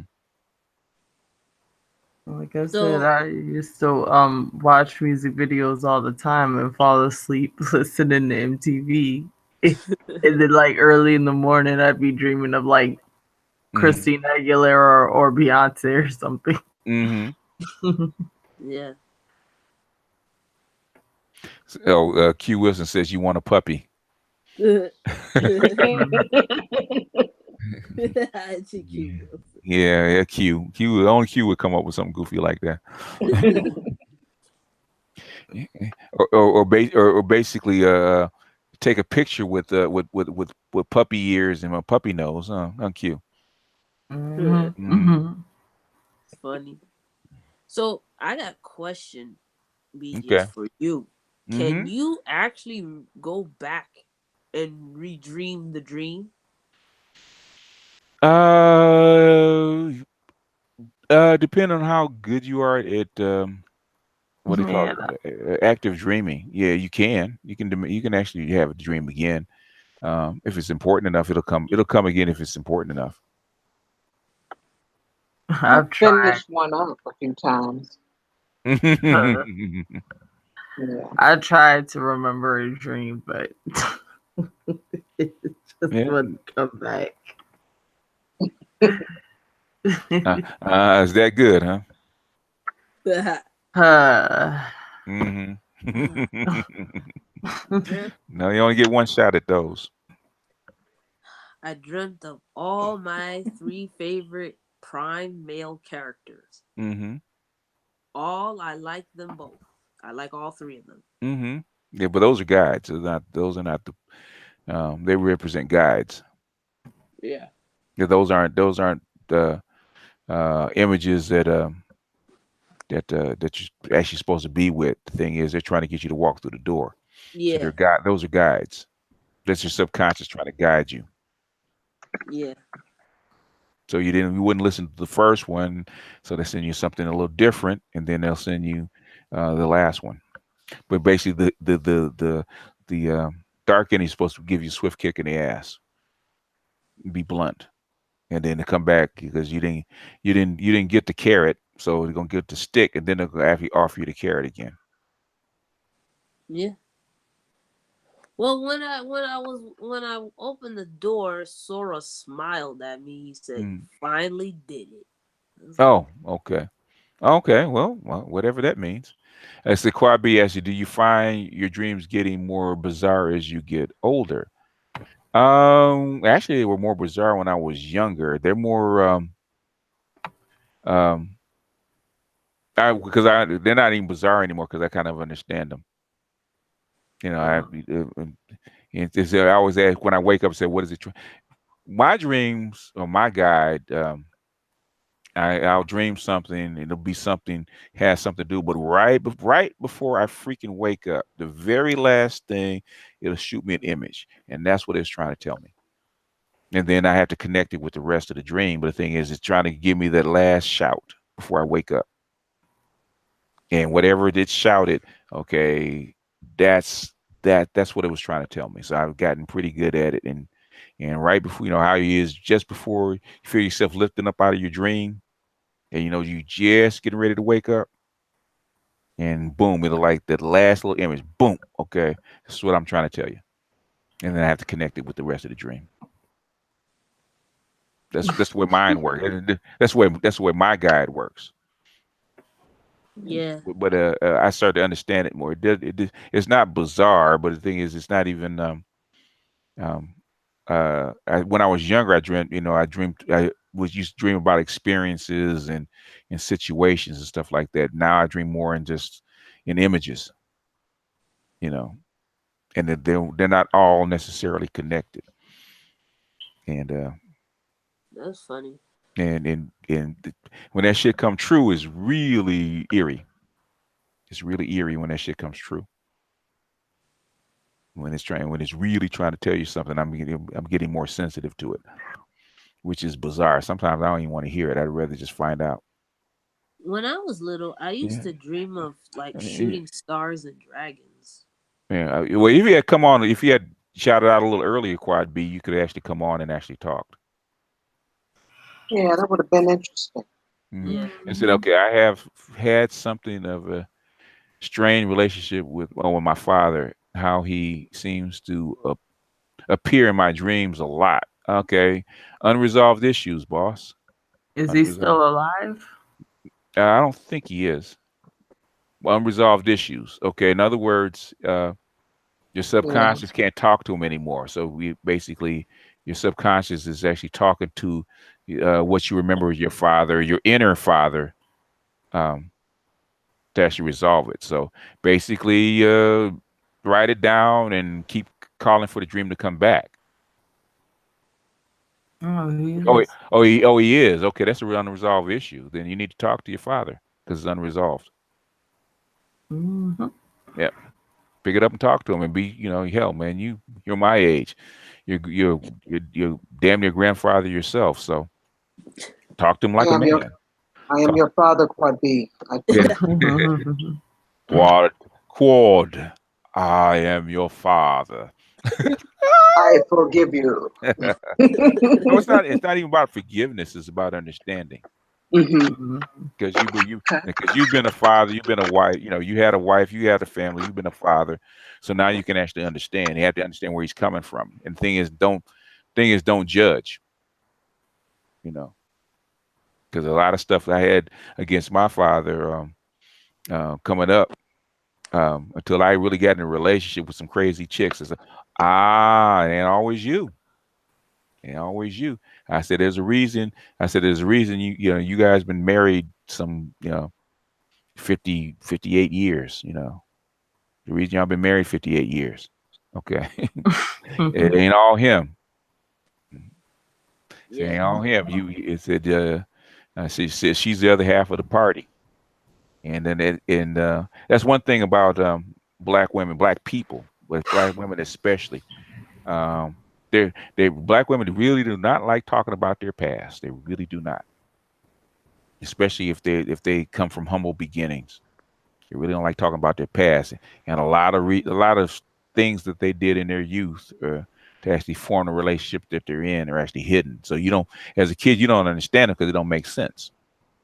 But if you know exactly what kind of kid she was and what kind of teenager she was, okay, now I can understand why this happened and that happened. Because as my mother gets older, she start, how she's 80, so now it's like I don't get, I have very little to defend. So the little bits and pieces start to leak out, and it makes sense. Yeah. And a lot of stuff that she was ashamed of when she was a child, and you try to hide it from your children because you want to be perfect for your kids. Yeah. And it's okay now, and a lot of stuff that didn't make sense to me then makes sense to me now because okay, I see why you did that because you know you came up and you trying to figure out how to get past this and I just happen to be your kid, and while you dealing with whatever demon you're dealing with, okay, trying to get past. It wasn't my fault. It's just what you're dealing with, and this is the result. That's funny because like when my mom she told me the dream she had before she had me, Mm-hmm. she dreamt of a little girl Mm-hmm. who was always daydreaming. Mm-hmm.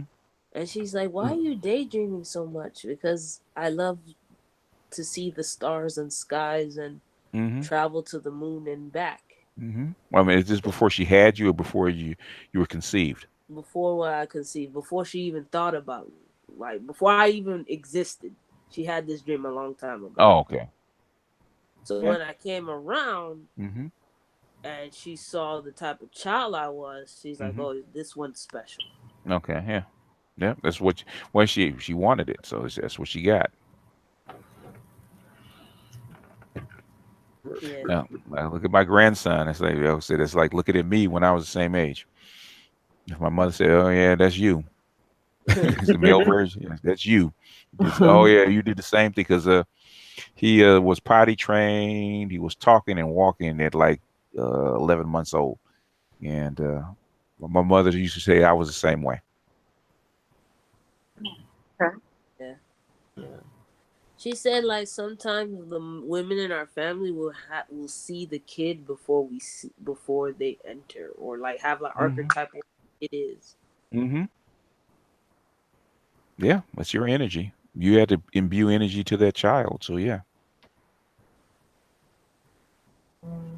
so it's that energy's there. And that's then basically your body is a child's body is formed from his mother's cells. So whatever energy is that's in those cells is going to go into that child. Yeah. All right. Is it? Oh yeah, Mm. we're almost Uh, done. Char. yep, Yep. we're All done. right. And we can tell because when the wine starts working, Char knows it's time to cut off the stream. Yep. It's an internal clock. Ding, ding, Yeah. ding, ding, ding, Ding, ding, ding, ding, ding, ding, ding. ding, ding. Yeah. Yep. Well, yeah, I'm surprised more people didn't get on because when we start talking about this kind of stuff, more people are there. Actually, they probably chimed in from the chat. Yeah. Yeah. Well, Was it thank you all for coming. all right? Thank you. I appreciate for your participation and guys in the chat room. Thank you so much. Mm-hmm. Yeah, I'm a lush. What about it? Ha ha ha. but, And but next, you go but ahead. you figured out your dream, huh? Yes. Okay. I got my connections now. And Like we just like wait for Cass to figure out her pinata dream. Yeah, she just needs to think about it, get in a quiet place and go, Mm. ah. Next time it comes up, Maybe it means I should beat somebody up. could Oh be boy. could be somebody chasing you. Yeah, yeah, could be. Somebody chase. Okay. Mm-hmm. Somebody chasing you. Yeah, so you should turn around and face the pinata. Who knows? But you'll figure it out next time it comes up. Just the next time it comes up, just keep your eyes open, keep your awareness open, and the answer will come to you. All right. Like I'm sure Leah knows know what her dream is. She can't say it on open air. I'm sure. no. Oh, Yeah, fair yeah. use, niggas. Fair use. Fair use. Okay. Oh, you don't have that many secrets. You can tell us, but okay, never mind. But thank you I, guys in the Thank chat you. room. We love you. Appreciate you Love guys. you. Love you And guys. we have a guest next week. You'll see a video on that okay. coming up Okay. soon, and I'll email you PGX about that. Okay. Let's see anything else. I think that's the highlight, and same that time, same that channel. All right. All right. All right. Good night, y'all. Good night. All right, Peace, folks. everyone. Peace. Yes.